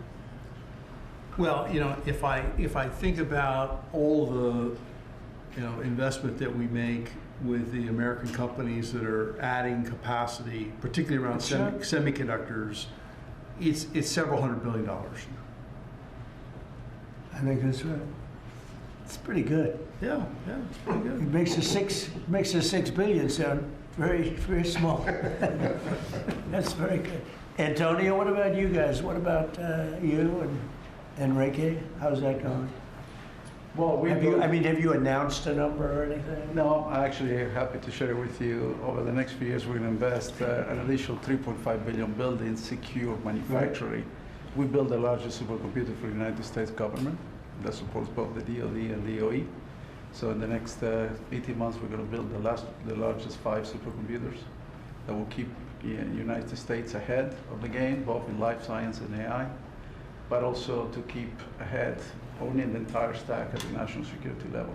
Great. Are you doing that separately? Are you doing that together or separately? No, we are totally separate company. Totally separate, right? From our side, we invest in the US around $18 billion per year. So if you look at the next five, that's right. It will be close to $100 billion. And we are going to be investing in AI at the edge, not only on data centers, but how to make AI available to customers in PCs, in headsets, in devices that they will be using every day. Which is so it's over $100 billion. Yes. And you're doing well. HP is doing really well. Yes. That's great. We're competing hard with Michael, but are you direct competitors? Yes. Huh? That's it. That's why they're on different sides of the table, sir. The old days would say, "Why don't you make a deal?" I guess now it's not so easy to make. We can have an arm wrestling match now. Yeah, right. If you want to. And Cristiano, you've been amazing, right? Your company with the investments. How are you doing with investments? We're doing great. I think, Mr. President, you have a great decision. I think when you drove our company to continue to be innovating, and I think we're doing very good. We've been, in addition to doing phones, I think we're now, our chips are going to every car company in the world, all the car companies. We're entering into the robotics. There's a lot of growth in robotics and the data center. New smart glasses going to be the future mobile devices. Industrial, I think a lot of the drive towards manufacturing the country is driving a lot of technology for smart manufacturing. We're making chips for that. So I think we're very excited. And I think, like Michael, I think the number of industries our chips are being enabling is driving hundreds of billions of dollars investments in. And most important for us, semiconductor manufacturing is very important. So we are going to be customer of the fabs that are being built in the United States by TSMC and Samsung. So we're just going to keep going forward. Yeah, those investments are very important, and we are all customers of those fabs. Those two are my customers. Yeah. Memory stuff? Memory? We do the memory. We do a lot of the processing. Who's the king of memory? It's Micron and Micron's, SK yeah, Hynix. and Micron's another one doing very well. That's great. Yeah, I heard you're doing fantastically. Congratulations. Thank you. Thank you, Mr. President. The stock market has set a 51, think of this, 51 all-time record highs during the last 10 months. 51. You guys are big beneficiaries. You're setting the records, right? It's amazing. 51 times we've hit a new high. And in the history of our country, if you think about it, 51 times during the last 10 months. And Bruce, let me ask you, pull these people all together. How's it looking for technology? A lot of global competition, but you'd rather be playing our hand than any other hand in the world. I think so. We have a good hand right now, don't we? Joe Biden secured just really much less than $1 trillion of new investments in 4 years. And in 10 months, we secured more than $18 trillion. So 18 times the amount in 10 months what they did in 4 years. And they would have gone negative. They were heading toward negative. In other words, not $1 trillion, but it could have been 3 or 4 or 5 trillion less because people were leaving. So it was a big turnaround in 10 months. The $18 trillion, it's a record. There's never been a country that's gotten anywhere near that. In the Middle East, when I left the Middle East, we brought back $3 trillion and lots of Boeing airplanes, like 300.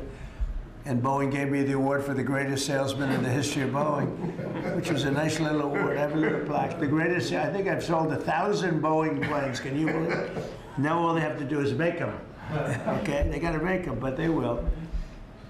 But we have made historic trade deals with the United Kingdom, China, Indonesia, Vietnam, Japan, the EU, Malaysia, Cambodia, El Salvador, Argentina, Ecuador, Guatemala, Switzerland, Liechtenstein, Thailand, and South Korea, and many others.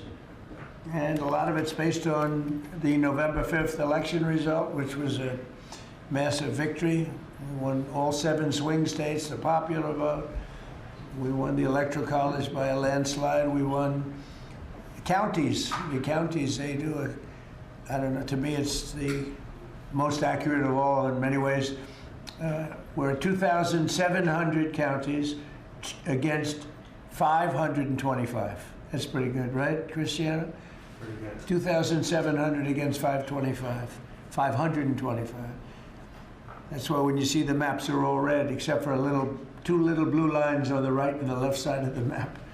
They're probably changing too. Americans are great builders, and in the Trump administration, America is once again a country where innovators get a green light. You have the greatest innovators in the world at this table, and representing a lot of their friends who are competitors and friends. But we're really on a big move to get rid of red tape so they can run their businesses and not have to wait 10 years for an approval. In the old days, getting some of these approvals for plants that are already being built would have taken 10, 15, even 20 years prior to rejection. You'd get rejected. You'd work 20 years and then you'd lose 5 to 4. And we're getting plants approved in a matter of weeks. The biggest plants ever built in a matter of weeks. For every new regulation, we're slashing more than 10 old regulations. So we're not allowing regulations unless they slash 10 old regulations. We did that in the first term, and we cut more regulation than any administration ever. In our first term, we have the all-time record. I think we're exceeding it here. In fact, now it's 1 in 24 is the number we're at. It's 1 in 10 you have to do, otherwise we're not letting you do it. But we're actually up to 1 in 24, so we get rid of 12 for every one. That's not a bad deal, right? And it's been very exciting, actually. But including, we're allowing 100 in the Great Big Beautiful Deal. We're allowing 100% expensing for capital expenditures, including investments in factories and equipment and structure. So including even structure. So that if Michael goes out and builds a factory, you can take it against tax immediately, the whole thing. You don't have to wait 38 years or do it over a 38-year period. And I think that's what made the first tax cut, which we, by the way, got extended in this tax cut. So, and you add it up, it's the biggest tax cut in the history of our country.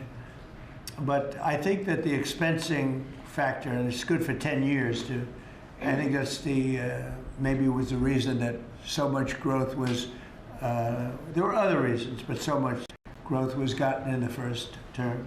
So earlier this year I said that the challenges of our time demand a new spirit of patriotism and national loyalty in Silicon Valley, smart people, and from the whole technology sector, and that patriotism is on huge display here in this room with some of the most brilliant people. And I'd now like to ask Secretary Howard Lutnick to say a few words, and OSTP Director Michael Kratsios also say a few words. And I look forward to hearing from Michael a little bit about this subject. Cristiano, welcome. And Arvind, you'll say something, and I appreciate it. And anybody else wants to say a couple of words, feel free.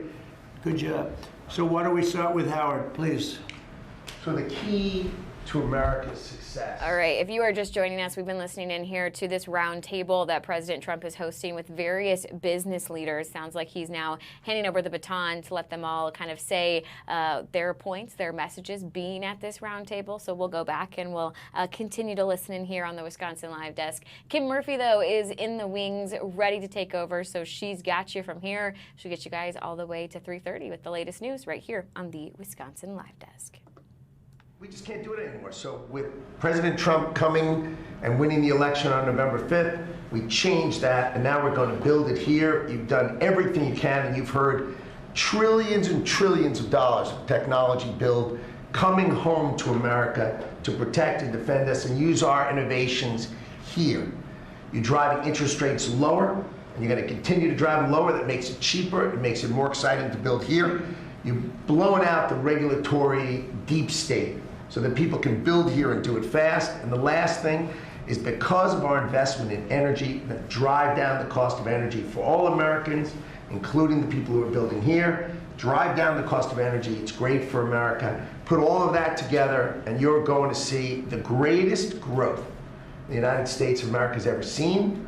You're going to see north of 4% next year, and then it's going to go up from there to 5s and 6s. This president's going to drive the greatest GDP growth, led by the tech sector coming home and driving growth.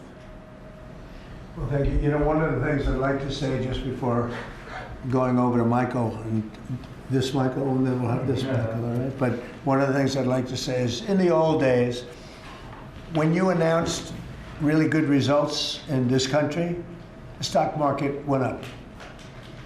And that's, and we're going back to that.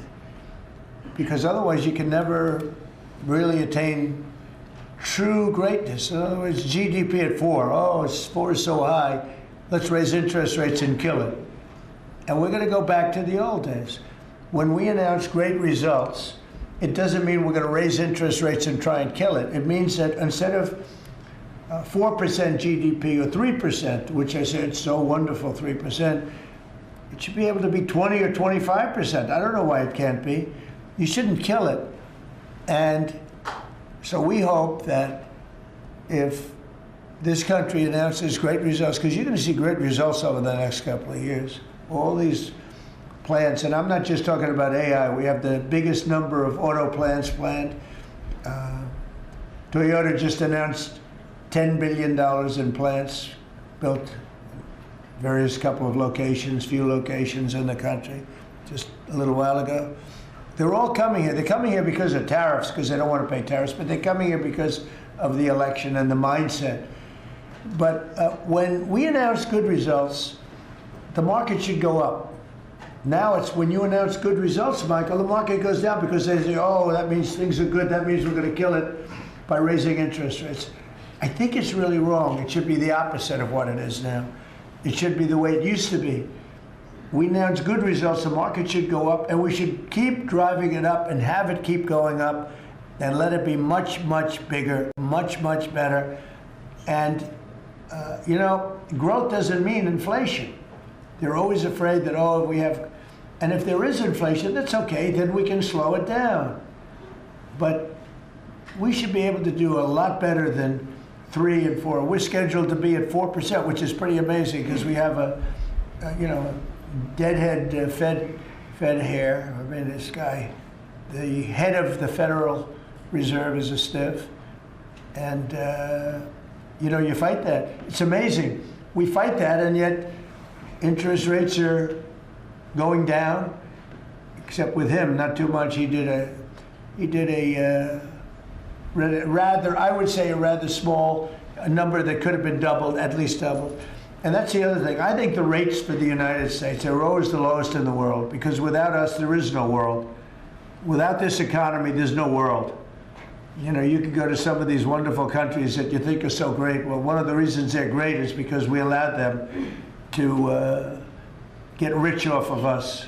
We didn't charge them anything. You look at some of the deals, I don't want to say, use Switzerland as an example, but Switzerland paid almost nothing in terms of a tariff or a tax or whatever you want to call it, license. They paid nothing, and, you know, they're paying now. They're paying a fair amount. I had them at 30%, but I decided to be nice. I was nice, and I think they like us a little bit better. Hi there, and welcome to the third hour of the Wisconsin Live Desk. It's a Wednesday. Thanks for checking in with us. You're listening to President Trump. He is hosting a roundtable talking about the economy and with business leaders and where he sees things going for the United States. Speaking about AI, saying that we are in for a very healthy future in that arena, he said. So we're following that, but we're also following what is happening. The menorah there's a ceremony that's happening with Senate leaders. So let's hop over to that and listen in to what's happening. I go to sleep easier at night knowing that at the helm of our nation and this institution of Congress are people who recognize the value we give this nation. So I think that that's important to remember. And thanks, Mr. Speaker, despite all the difficulty, for making it here today. Sure.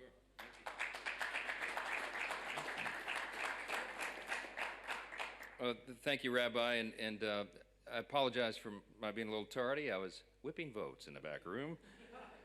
We got it done, and I'm really grateful. This is the third annual Congressional Menorah Lighting, as so many of you know, and I just want to express my sincere thanks. Rabbi Shemtov always speaks from the heart and has such conviction, and it's contagious. And of course, Leader Schumer, who is here, and Leader Jeffries, who is my good friend and my colleague, and we do share this in common, that we support Israel, obviously, and the Jewish people. And all of our many colleagues and friends who joined us here for this meaningful occasion. Two of my favorite colleagues down here who have joined us and proudly represent Jewish people in Congress, Mr. Goldman and Mr. Fine. And they're extraordinary leaders and do a great job for everybody. This is a special time of year, and we like to do this. We enjoy this because we gather here in the People's House to celebrate our fellow Americans of all faiths. And this is an important one. The festival of Hanukkah at its heart is a celebration, of course, of courage, of the Jewish people's steadfast defense of their faith over centuries of persecution. And we don't ever forget that. It's more than 2,000 years ago in the ancient land of Israel, the Jewish people were denied the most basic freedom to pray and to express their faith in the holiest of places. And it was then that a fearless patriot known as Judah Maccabee led a small band of brothers to reclaim the Holy Temple in Jerusalem. When the temple was restored, the menorah's oil that should have lasted only one day burned instead for 8 miraculous days. I'm telling you this story as if Rabbi Shemtov didn't cover it already, but for those who are tuning in late, okay, this is the history. It's during Hanukkah that the Jewish people celebrate and commemorate this miracle by lighting the menorah each year.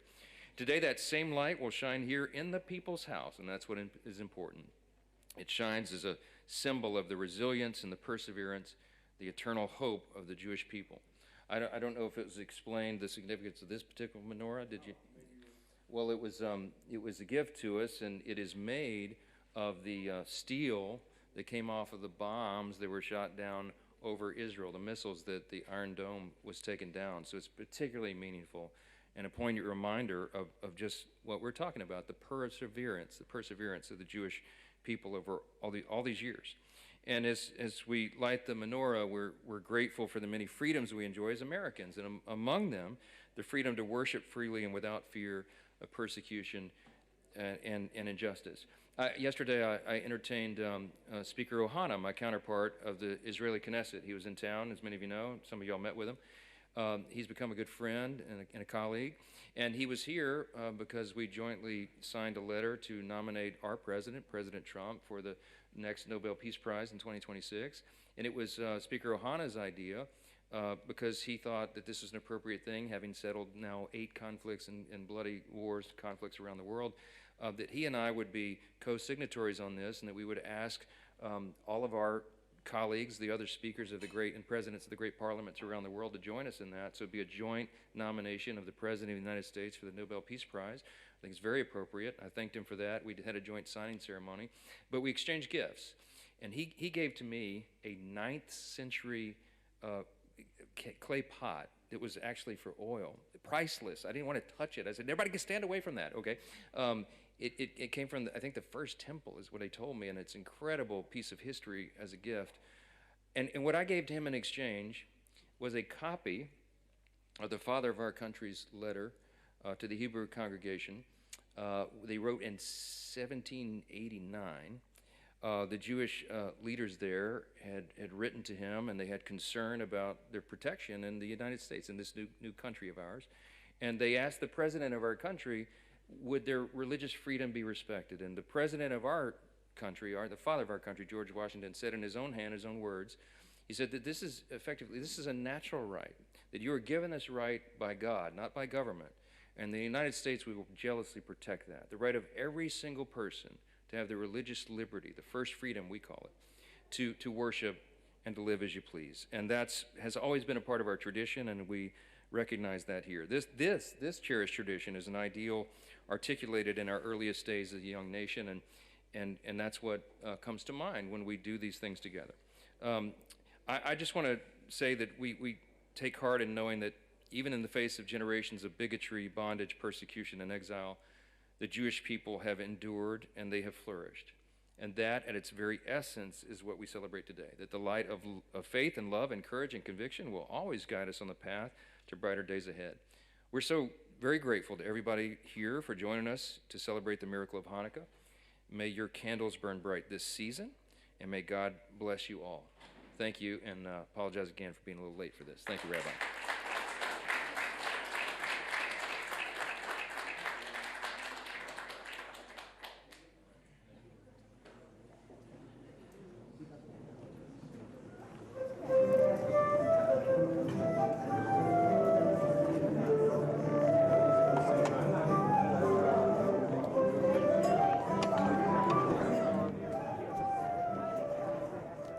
And there you have it, some goodwill happening in the Capitol. The congressional menorah lighting just wrapping up there. Hakeem Jeffries and the House Speaker both there for this festive occasion. Hanukkah starts officially the evening of Sunday, December 14th, and it goes through Monday, December 22nd. You're watching the third hour of the Wisconsin Live Desk on this Wednesday. We're going to take a break, and when we come back, we're going to catch you up on some of this afternoon's headlines.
This is the Wisconsin Live Desk.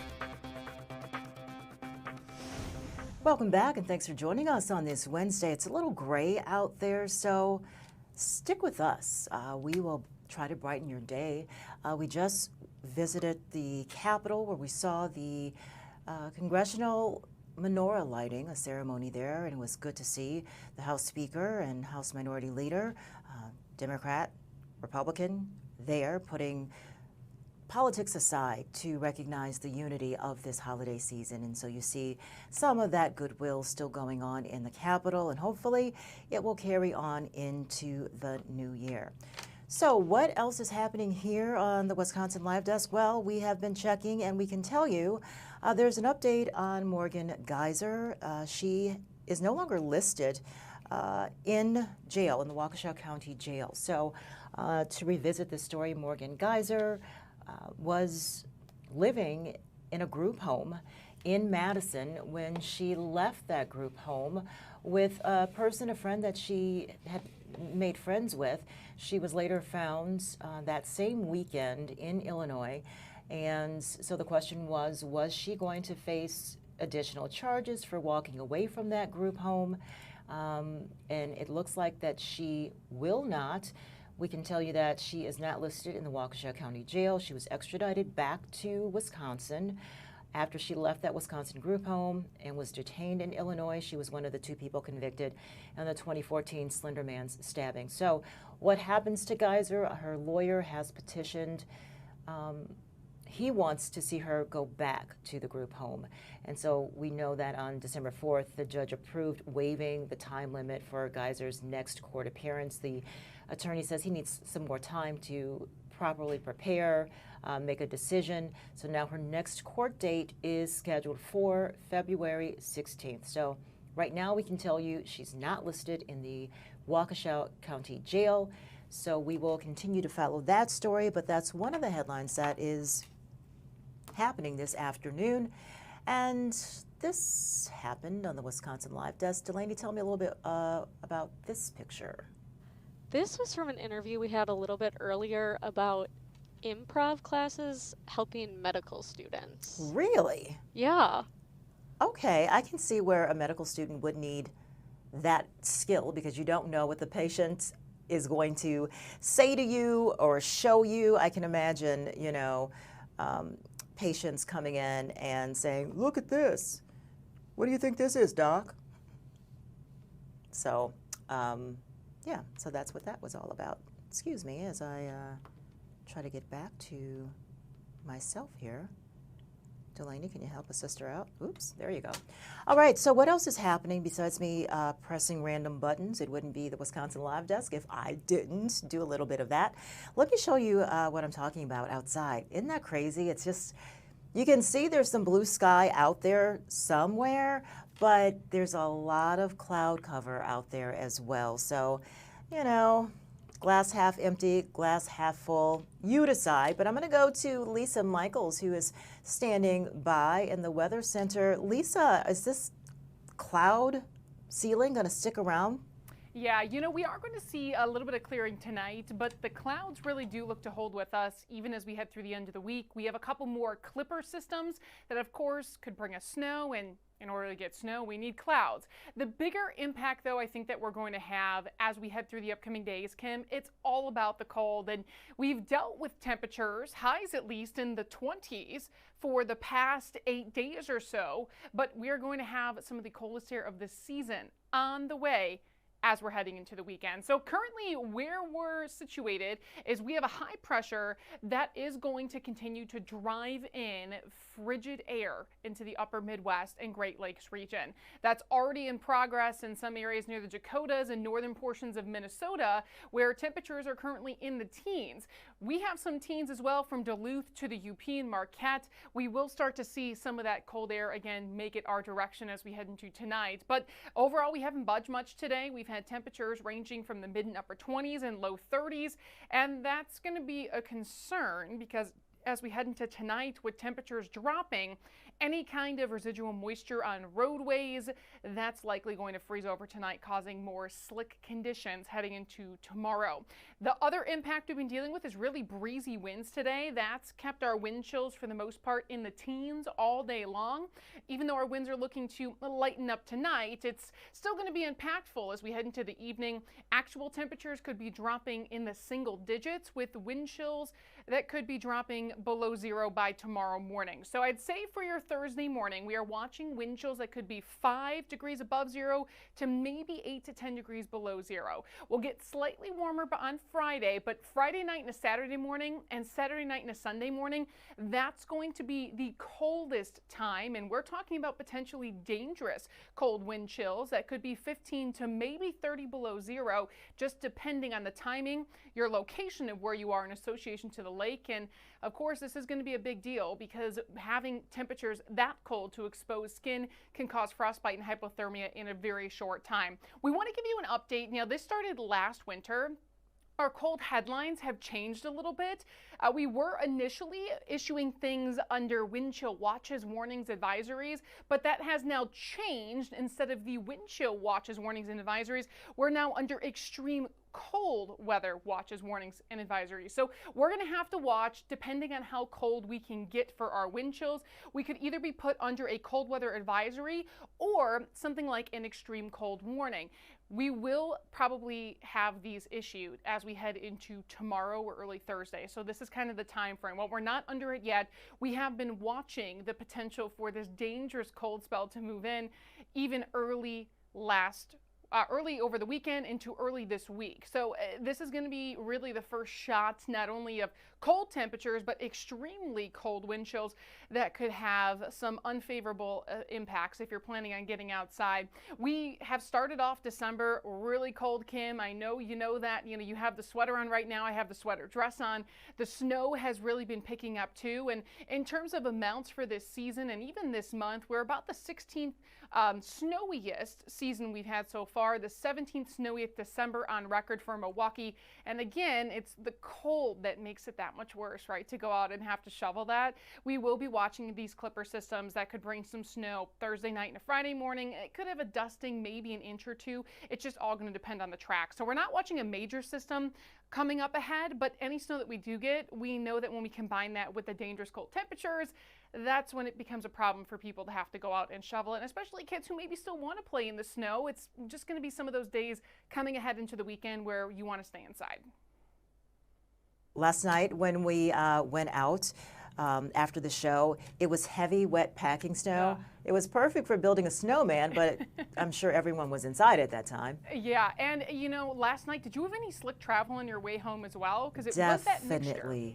Definitely, yeah. And it's such a big difference. So areas here at the station in Brown Deer heading towards the lakefront and even south of the I-94 corridor, we had this mixture, that slushy wet snow, and a lot of that froze on roadways overnight. So when I was driving around the lake region, it was very icy, but it was quite the opposite. We've had people out this morning for our inland areas near Germantown, Menominee Falls, even heading towards Dodge County.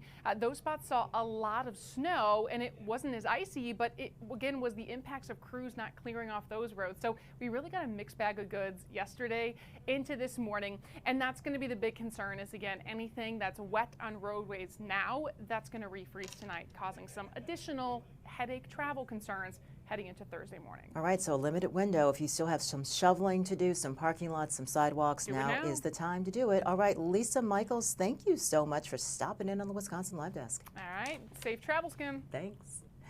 And that is, I think it's setting up for a pattern for this winter. It just feels like we're kind of getting into this, not a lot of snow each time it snows, but enough for it to be a problem to affect travel, to make things a little bit slick, and just be a real pain. So we'll keep an eye on that and also on the temperatures.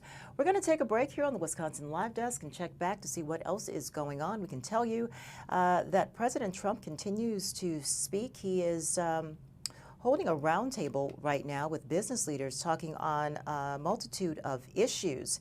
And one of the things that we just learned is that the Federal Reserve has cut interest rates. This is for the third time this year. And what does this mean for 2026? We'll be back right after this.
This is the Wisconsin Live Desk.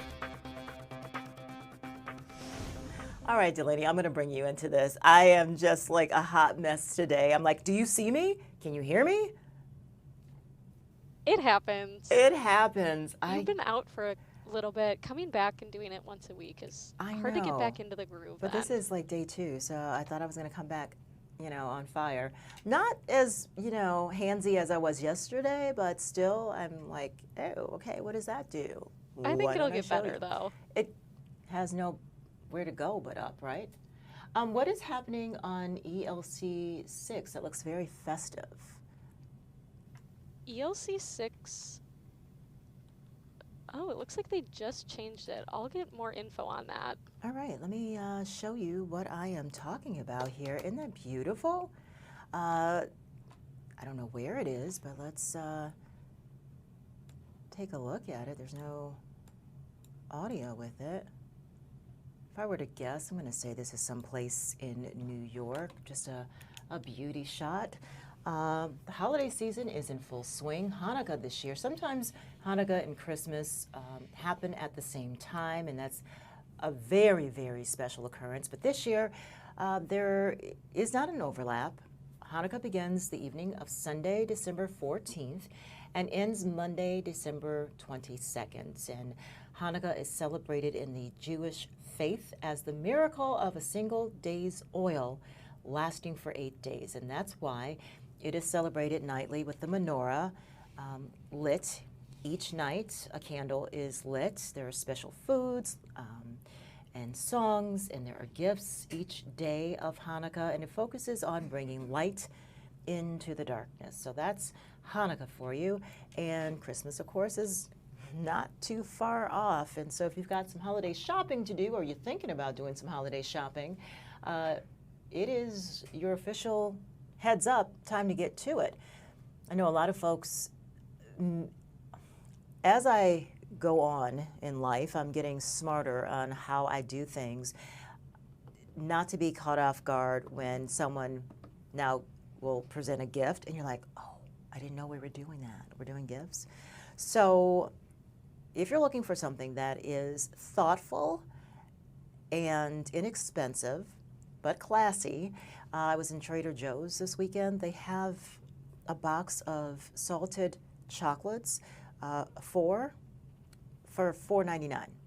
A little, and it's in a nice box and whatever. So that's a real nice something for if you have white elephant gifts or Secret Santa gifts.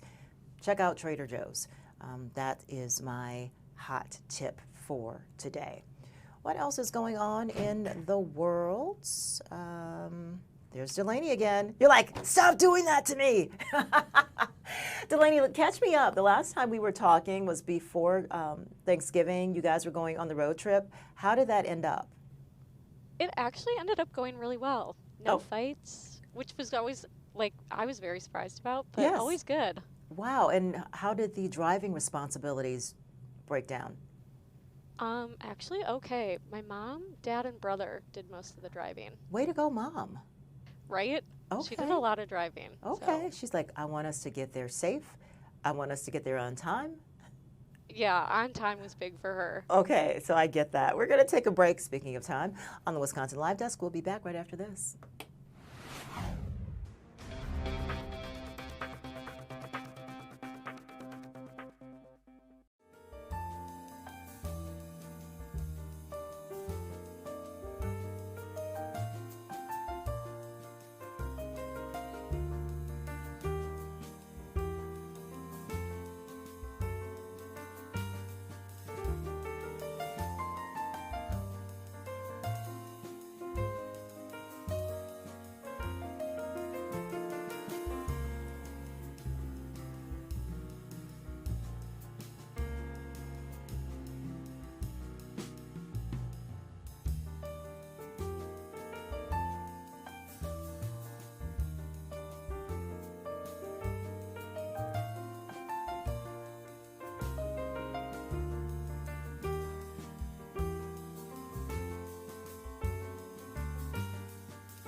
Live Desk. For the last hour or so, President Trump has been speaking at a business roundtable. Just a moment ago, he was speaking about a U.S. seizure of an oil tanker off of the coast of Venezuela. Let's listen in to see if he is still speaking on that and what more information we can get. And without us, none of them really exist as an economy. I mean, I can show you these really prime, really wonderful countries. They've had nothing but success. It's because they took so much out of the United States. I mean, it's one of those little problems. I want to see that when we do well, we're rewarded for doing well, not the way it's been for the last pretty long period of time. Are you asking these finalists to pledge to lower rates? Are you asking these finalists to pledge to lower rates if they become the chair? No, I'll be asking questions and I'll be able to figure it out. Mr. President, we have 3 countries sending drugs to the U.S., Mexico, Venezuela, and Colombia. And you talked to the president of Mexico, you already talked to Nicolas Maduro. Have you considered talking to the president of Colombia, who you called a drug leader? No, I haven't really thought too much about him. He's been fairly hostile to the United States, and I haven't given him a lot of thought. He's going to have himself some big problems if he doesn't wise up. Colombia is producing a lot of drugs. They have cocaine factories that they make cocaine, as you know, and they sell it right into the United States. So he better wise up, or he'll be next. He'll be next too. And I hope he's listening. He's going to be next. Yeah. Mr. President. Because we don't like people when they kill people. And they sell drugs, they kill them in the United States. And Colombia is a major manufacturer of drugs, meaning cocaine in particular, as you know. Thank you, Mr. President. Thank you. Multiple House Republicans in recent weeks, days, have been critical of Speaker Mike Johnson. I wanted to ask you if you're still confident in the Speaker to keep his conference together ahead of the midterms, and how often are you speaking about him? I think Mike Johnson is great. You know, he's had a majority of 2, 3, 4, then back to 2. We actually had 1. So we were 1 heart attack away from disaster. So everybody prayed for everybody's health. I think Mike Johnson's been a fantastic speaker. I mean, a very hard job because, you know, when you have a small majority, and we got the biggest bill in the history of our country approved, the Great Big Beautiful Bill. I call it the Great Big Beautiful Bill. There are different names for it, but to me it's a Great Big Beautiful Bill because it gives the biggest tax cuts in history, the biggest regulation cuts in history. No tax on tips, no tax on Social Security, no tax on overtime. I think Mike Johnson's been a great speaker. I think few people could have done that job. Do you want to see another big package move through Capitol Hill in the next year, or? Well, we don't need it because we got everything. You know, this was supposed to be 17 bills.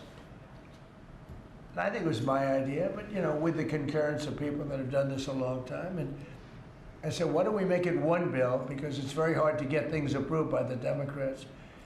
And it worked out because there was something good for everybody. If we would have done 17 bills, we wouldn't have gotten 1/3 of them approved. It was something great for everybody in the one, you know, the Great Big Beautiful Bill.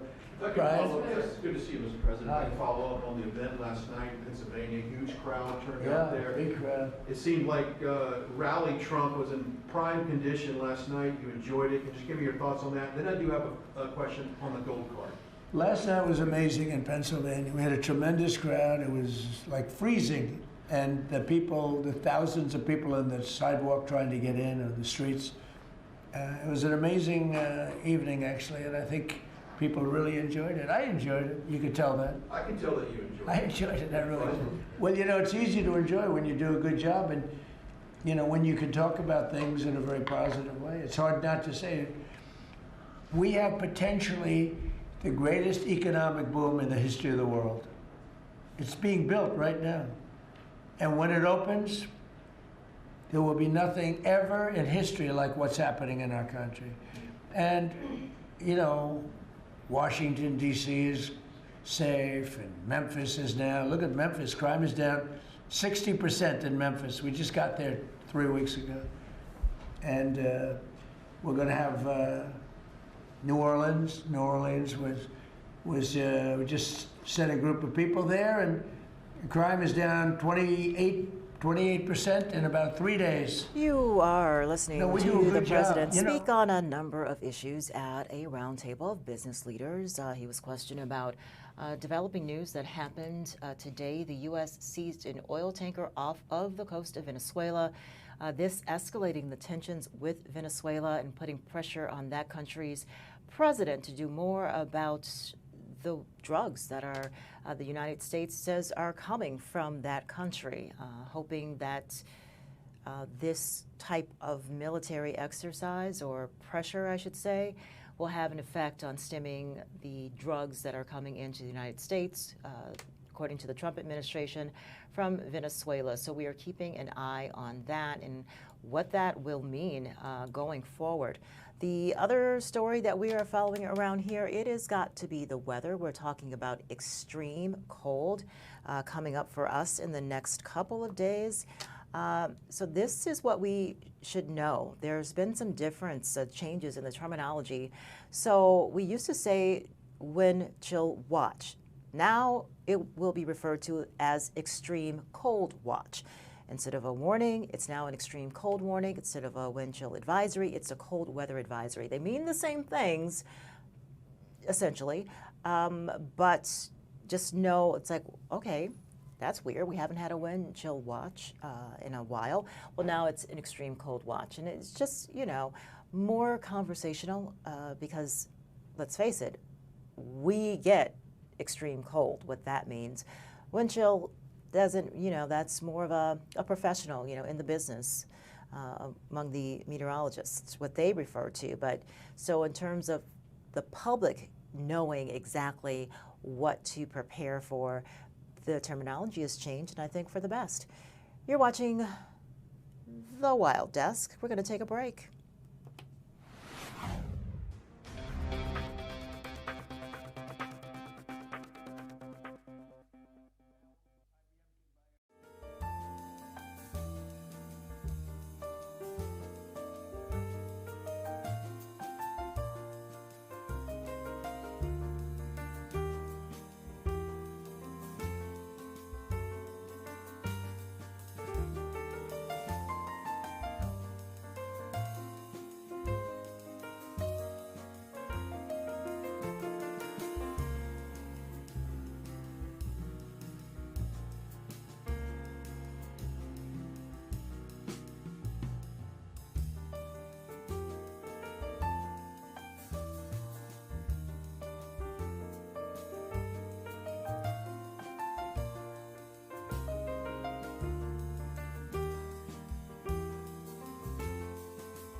This is the Wisconsin Live Desk.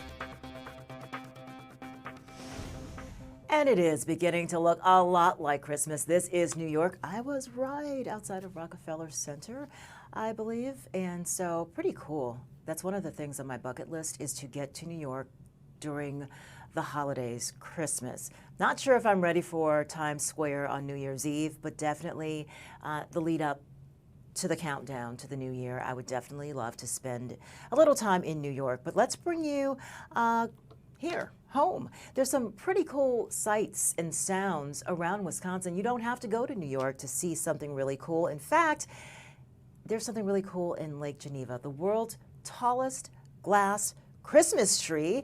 And we're going to talk about that with Rob Elliott. He is the executive director for Lake Geneva. And tell us, Rob, first of all, good afternoon.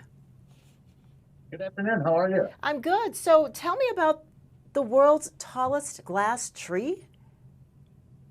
Yeah, thanks for asking. So the way it works is we start collecting glass mid-November from the community, and then we crush that up and melt it in Jason's mobile glass furnace, which is out here next to the tree. And then we pour that liquid glass over a 31-foot tall spinning steel structure until there's about 3,000 pounds of glass in it. And while we're adding the glass to the tree, we have a winter market for holiday shopping, all kinds of kids' activities, beer and wine, food and drink. It's a true winter wonderland out here. Rob, how did this idea come about? Well, the artist behind the tree is Jason Mack, and he's a glassblower, and he and I have been friends since junior high. Basically, he always wanted to create a way to make large-scale glass art, as well as show the sustainability and recyclability of glass. So here we are with a giant glass tree. Tell me, so your title, you are the executive producer. What does that mean? So I'm the one that makes sure everything here on site happens. We build this small village in front of Yerkes Observatory, Williams Bay, and it's basically a pop-up winter village, and it all goes away after this weekend. So I make sure the equipment's here, and make sure the place is safe. I make sure the vendors have what they need. The tents show up, the heaters show up, the propane shows up, all of the fun stuff. I get it. So this is the last weekend for folks to get out and actually see it? That's right. Yep. So we're going to be open Friday, Saturday, and Sunday. And you can get tickets at worldstallestglasstree.com. And what's cool about this year's ticket is it actually gets you inside Yerkes Observatory. So you'll actually be able to go check out the newly renovated Paganon Rotunda. You can see the Great Refractor Telescope and see some of the cool architecture that this facility has. Wow. Okay, so it's going to be chilly. Cold. Will there be hot chocolate? Will there be things to warm folks up? Absolutely. So we have hot chocolate, really great coffee from Nordskov Coffee. We've got some beer collaborations and seltzers and wines, really good food from Magpie's food truck. There's fire pits all over the place. There's a giant 12-foot tall fireplace out here that you can cozy up next to. And we also have, you see behind us, the Winter Warmer Lounge, where we have live music and you can kind of hang out in there. There's nice seating and areas for kids to hang. And then in the larger tent, in the market tent, that's also a large heated space as well with a bar where you can mingle and get some holiday shopping done. And not to mention, we also have a really fun outdoor activity called the Bottle Bash. We get to break glass, and then we shovel that glass and put it into the furnace. Oh, I'm all about that. Okay, I want to congratulate you on this because Lake Geneva is a year-round destination. People think the summer, the lake, but you all are busy all year long planning and organizing things like this. Absolutely, yeah. There's a lot of fun to be had out here, especially in the winter. Everyone knows about this area from the summer, but it's a lot of fun here in the winter too. Lots of places to explore, and it's a beautiful place to be. Rob, thank you so much. Again, how do folks get tickets beforehand? worldstallestglasstree.com. It'll have all your parking information, ticketing information. You can sign up for a glass blowing class there if you'd like to, and come on out and see us. Rob, thank you so much and congratulations. This just looks amazing, and I'm sure a lot of folks are going to come out and see it on the last weekend. Have a good holiday. Thanks so much. I appreciate it. Yeah. Happy holiday. And that is Rob, the executive producer of the world's tallest glass Christmas tree, which is in Lake Geneva. That's pretty awesome. Again, you don't have to go to New York to find some great things. And what I like about our Wisconsin attractions, it really is like a Hallmark card. You know, you slip away to Cedarburg, or you go down to West Bend, or even Wauwatosa or Glendale, or, you know, each community has a main street. Downtown Milwaukee, Wisconsin Avenue, pretty cool this time of year. The canopies that take you, you know, down Wisconsin Avenue with the decorations. And of course, if you go down to the Deer District, there is the Christmas tree, the city Christmas tree. So just get out and enjoy this, take a ride, maybe go down to Candy Cane Lane, back for another year, raising money for the fight against childhood cancer. So much to do around the area. You're watching the Wisconsin Live Desk. We're going to reset. We'll be back right after this.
This is the Wisconsin Live Desk. And let's take you to what's happening right now on the House floor. So that America, not China, can set the pace for global investment. It expands our loan program from $60 billion to $205 billion. That is a really big deal to get America out there on the world stage. And also with this NDAA, as many know, we are repealing sanctions on Syria that were placed there because of Bashar al-Assad and his torture of his people. And we're giving Syria a chance to chart a post-Assad future. We do that while also holding the new government accountable for its actions and giving the White House the flexibility that the White House needs to reimpose sanctions if the president views it necessary to do so. Finally, as was mentioned already, and very importantly, we are scrapping the old 1991 and 2002 Iraq War authorizations. We are taking the State Department from a place that was an unaccountable liberal slush fund in many cases to a place that has true accountability where the dollars that go through that place will not simply be burned, which is what was happening in the past. And in that, I thank everybody for their work to create a better State Department. And Chairman, I yield back. Thank you, and I reserve. Gentleman reserves. Gentleman from Washington. Thank you, Mr. Speaker. I'm now pleased to yield 1 minute to the gentlewoman from New Mexico, Ms. Stansbury. Gentlewoman from New Mexico is recognized for 1 minute. Mr. Speaker, I rise today as we debate the NDAA to highlight the important wins for New Mexico, even as we are investigating reports of unlawful strikes in the Caribbean. But I do want to applaud the bipartisan work that produced some major wins for my district and for New Mexico, including a long overdue 3.8 pay raise for all military personnel, authorization of funding for Kirtland Air Force Base, and language, which I am most grateful for, to hold the Department of Defense accountable for cleaning up munitions and unexploded ordnance on tribal lands, including in Isleta Pueblo. It also authorizes funding to stand with our allies in Europe against Russian aggression and strengthens our critical partnerships with allies in the Indo-Pacific. So what is NDAA? That's the National Defense Authorization Act. It was passed, the Rules Committee advanced that late Tuesday. Speaker Johnson had to get lawmakers on the floor in agreement, and it appeared that this measure would fail, but the vote did pass 215 to 211. The lower chamber will vote on final passage later this afternoon. Also happening, the Federal Reserve on Wednesday cut interest rates. So that is some good news for folks. By 1/4 percentage point, its final decision of 2025, as President Trump is also looking to chart a new course for the top bank in the new year. What that course will be, we don't know, but the president, this comes just one day after the president was in Pennsylvania touting the economy in a speech that instead was really heavily focused on immigration. So there's a lot still happening in the Capitol. The subsidies for the Affordable Care Act are expiring soon. The Senate is slated to take a vote on that this month, Thursday, actually, tomorrow. So a lot that is happening here, and that's why you want to make sure that you stay here on the Wisconsin Live Desk, because as it's happening, we're going to bring it to you here. And again, the president announced as he was holding a roundtable talking about the economy, he announced that the U.S. has seized a Venezuelan oil tanker. So that is some big news, and what that will mean as the tensions between the U.S. and Venezuela seem to just be getting even more intense, we don't know.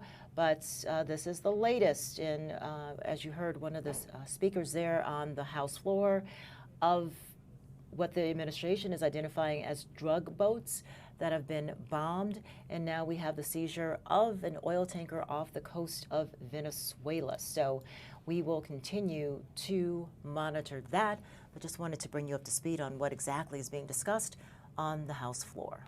Tax on labor in U.S. history by signing an executive order to strip federal workers of their collective bargaining rights. For more than 60 years, federal agencies under both Democrat and Republican administrations have recognized these rights, the rights that give workers a voice in the workplace. The one thing that Trump went and said is that we're trying to keep the Department of Defense from striking workers. This has always been illegal. There has never been a strike at the Department of Defense by the civilian employees. It is banned. It does not impact national security. It is clear that this union-busting tactics by the union buster in chief. I was a union electrician, and I'm co-chair of the Labor Caucus. I know firsthand how important collective bargaining rights are. It gives a voice to those workers. In a time where we're trying to encourage people to go to work for the Department of Defense, this is a way to try to keep them away because they don't have a voice. It's key to securing fair wages, a safe workplace, and dignity on the job. That executive order, over 1 million federal employees were impacted by this, including the Department of Defense. Unions, the collective bargaining agreement, were created by a vote of the workers. By a vote. They voted overwhelmingly. President Trump's executive order seeks to silence those workers by overriding this sacred vote. It really brings a new meaning to when President Trump says, "Stop the steal." So, I ask unanimous consent to insert into the record the text of this amendment, and I ask my colleagues please join me in voting for this motion to commit. Without objection. I yield back. Gentleman's time has expired. Gentleman from Washington reserves. Gentleman from Alabama. Thank you, Mr. Speaker. At this time, I'd like to yield 1 minute to the gentleman from Mississippi, Mr. Ezell. Gentleman's recognized for 1 minute. Thank you, Mr. Chairman. Thank you, Mr. Speaker. I rise today in support of S. 1071, the National Defense Authorization Act of 2025. This bipartisan legislation includes the Coast Guard Authorization Act of 2025. This bill supports the efforts of the Coast Guard to protect American waters, interdict drugs, stop human trafficking, promote maritime safety, and save lives at sea. The Coast Guard Authorization Act of 2025 authorizes funding for the Coast Guard through fiscal year 2027 and makes critical investments to enable the service to meet its growing mission demands. I appreciate the work of Chairman Graves on this legislation, along with Ranking Member Larson and Subcommittee Chairman Carbajal. I urge my colleagues to support this bill, and Mr. Chairman, I yield back. And I reserve. Gentleman reserves. Gentleman from May I Washington. inquire as to how much time each side has left? Gentleman from Washington has 7.5 minutes remaining. The gentleman from Alabama has 5.5 minutes remaining. I reserve. Gentleman reserves. Gentleman from Alabama. Thank you, Mr. Speaker. At this time, I'd like to yield 1 minute to an outstanding freshman member of the House Armed Services Committee, Mr. McGuire of Virginia. Gentleman from Virginia is recognized for 1 minute. Thank you, Mr. Chairman Rogers and Ranking Member, for your leadership. And Mr. Speaker, as a Navy SEAL veteran. So what's going on here? Congress is every year required to pass an annual defense spending bill. It has to be passed this year before the year ends. So the House on Wednesday advanced the National Defense Authorization Act. Final votes will happen later this afternoon. Some things that were included are part of the president's priorities, dealing with transgender service members, whether or not they are allowed to serve. That has been taken out. That is part of the NDAA that you're hearing. It would increase pay for service members, provide some military aid to Ukraine, restrict U.S. investments in China, and repeal sanctions on Syria, among other things. The NDAA has a budget of about $8 billion more than what the president had requested, and that was around the neighborhood of $893 billion, and that was in May.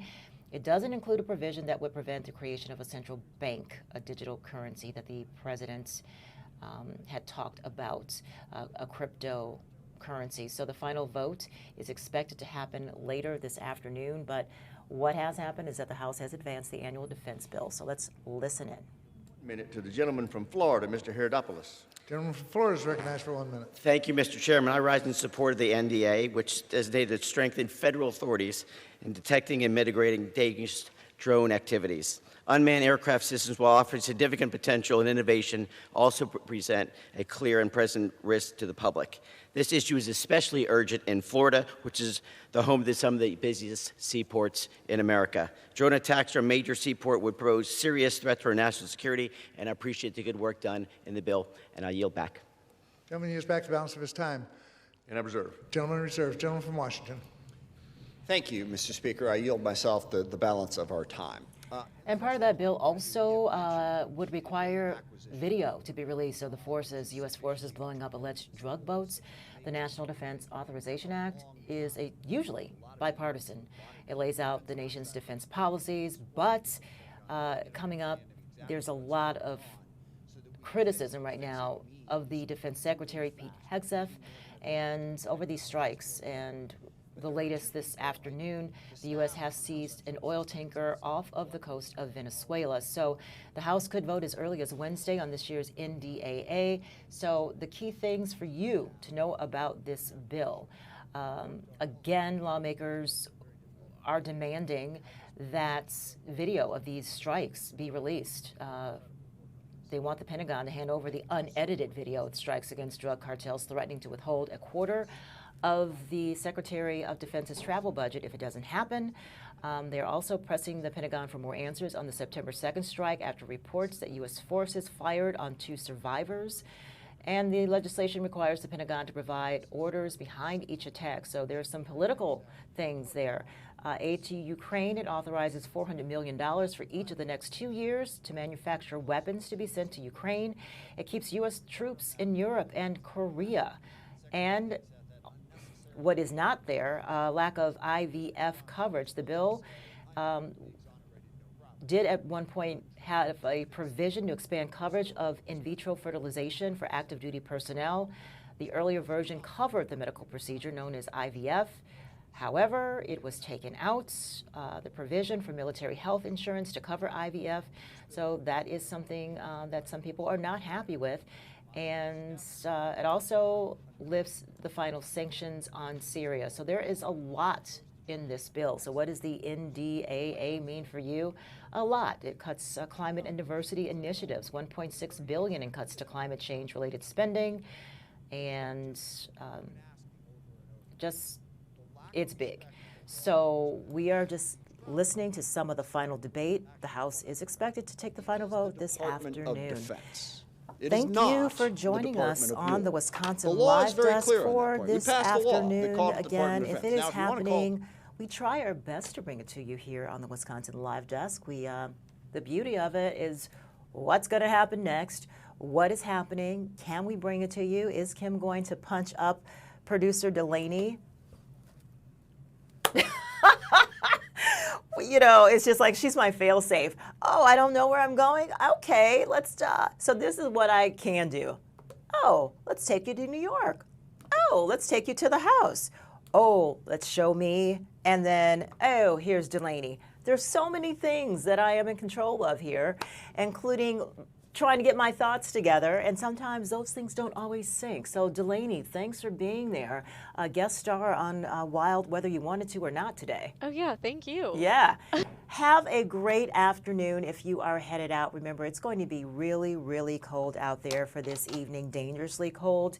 And we'll have much more on that on Fox 6 News at 4 o'clock. So I'm going to go and change, and I'll see you on air. Have a great afternoon.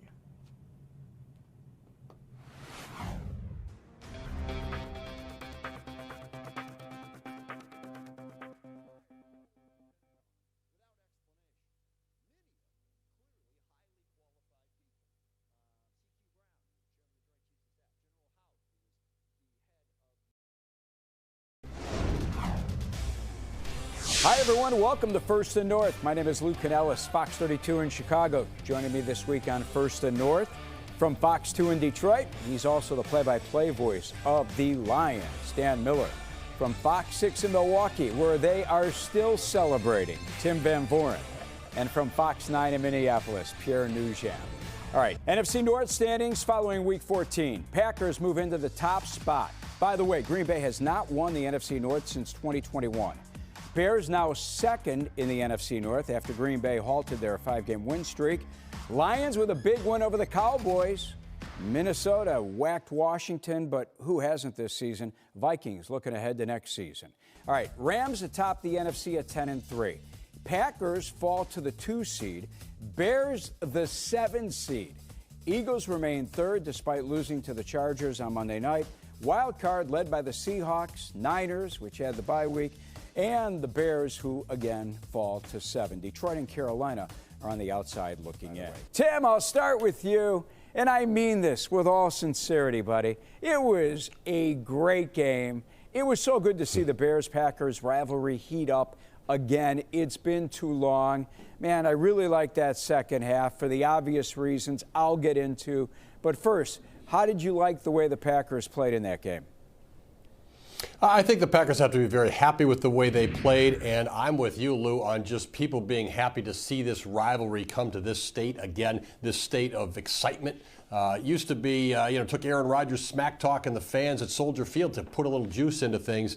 It is back. The coaches are back with their little, little sparring going into this thing. The teams played a very even football game. You can see the Bears are on the come as a football team. The Packers are playing better late in the season. Lambeau Field was alive, and he'd do it all again in less than 2 weeks. Great stuff. Packers happy with their win. Matt LaFleur told them in the locker room afterwards, guys, stay humbled. We haven't done anything. You had the stats up there. They're second in the NFC. Guess what? They haven't even clinched a playoff berth. They could be out of this whole thing if things go wrong over the next month. I hear you. By the way, Toyotathon, good to see Toyotathon is back with Jordan Love as well, and it continues to be a thing.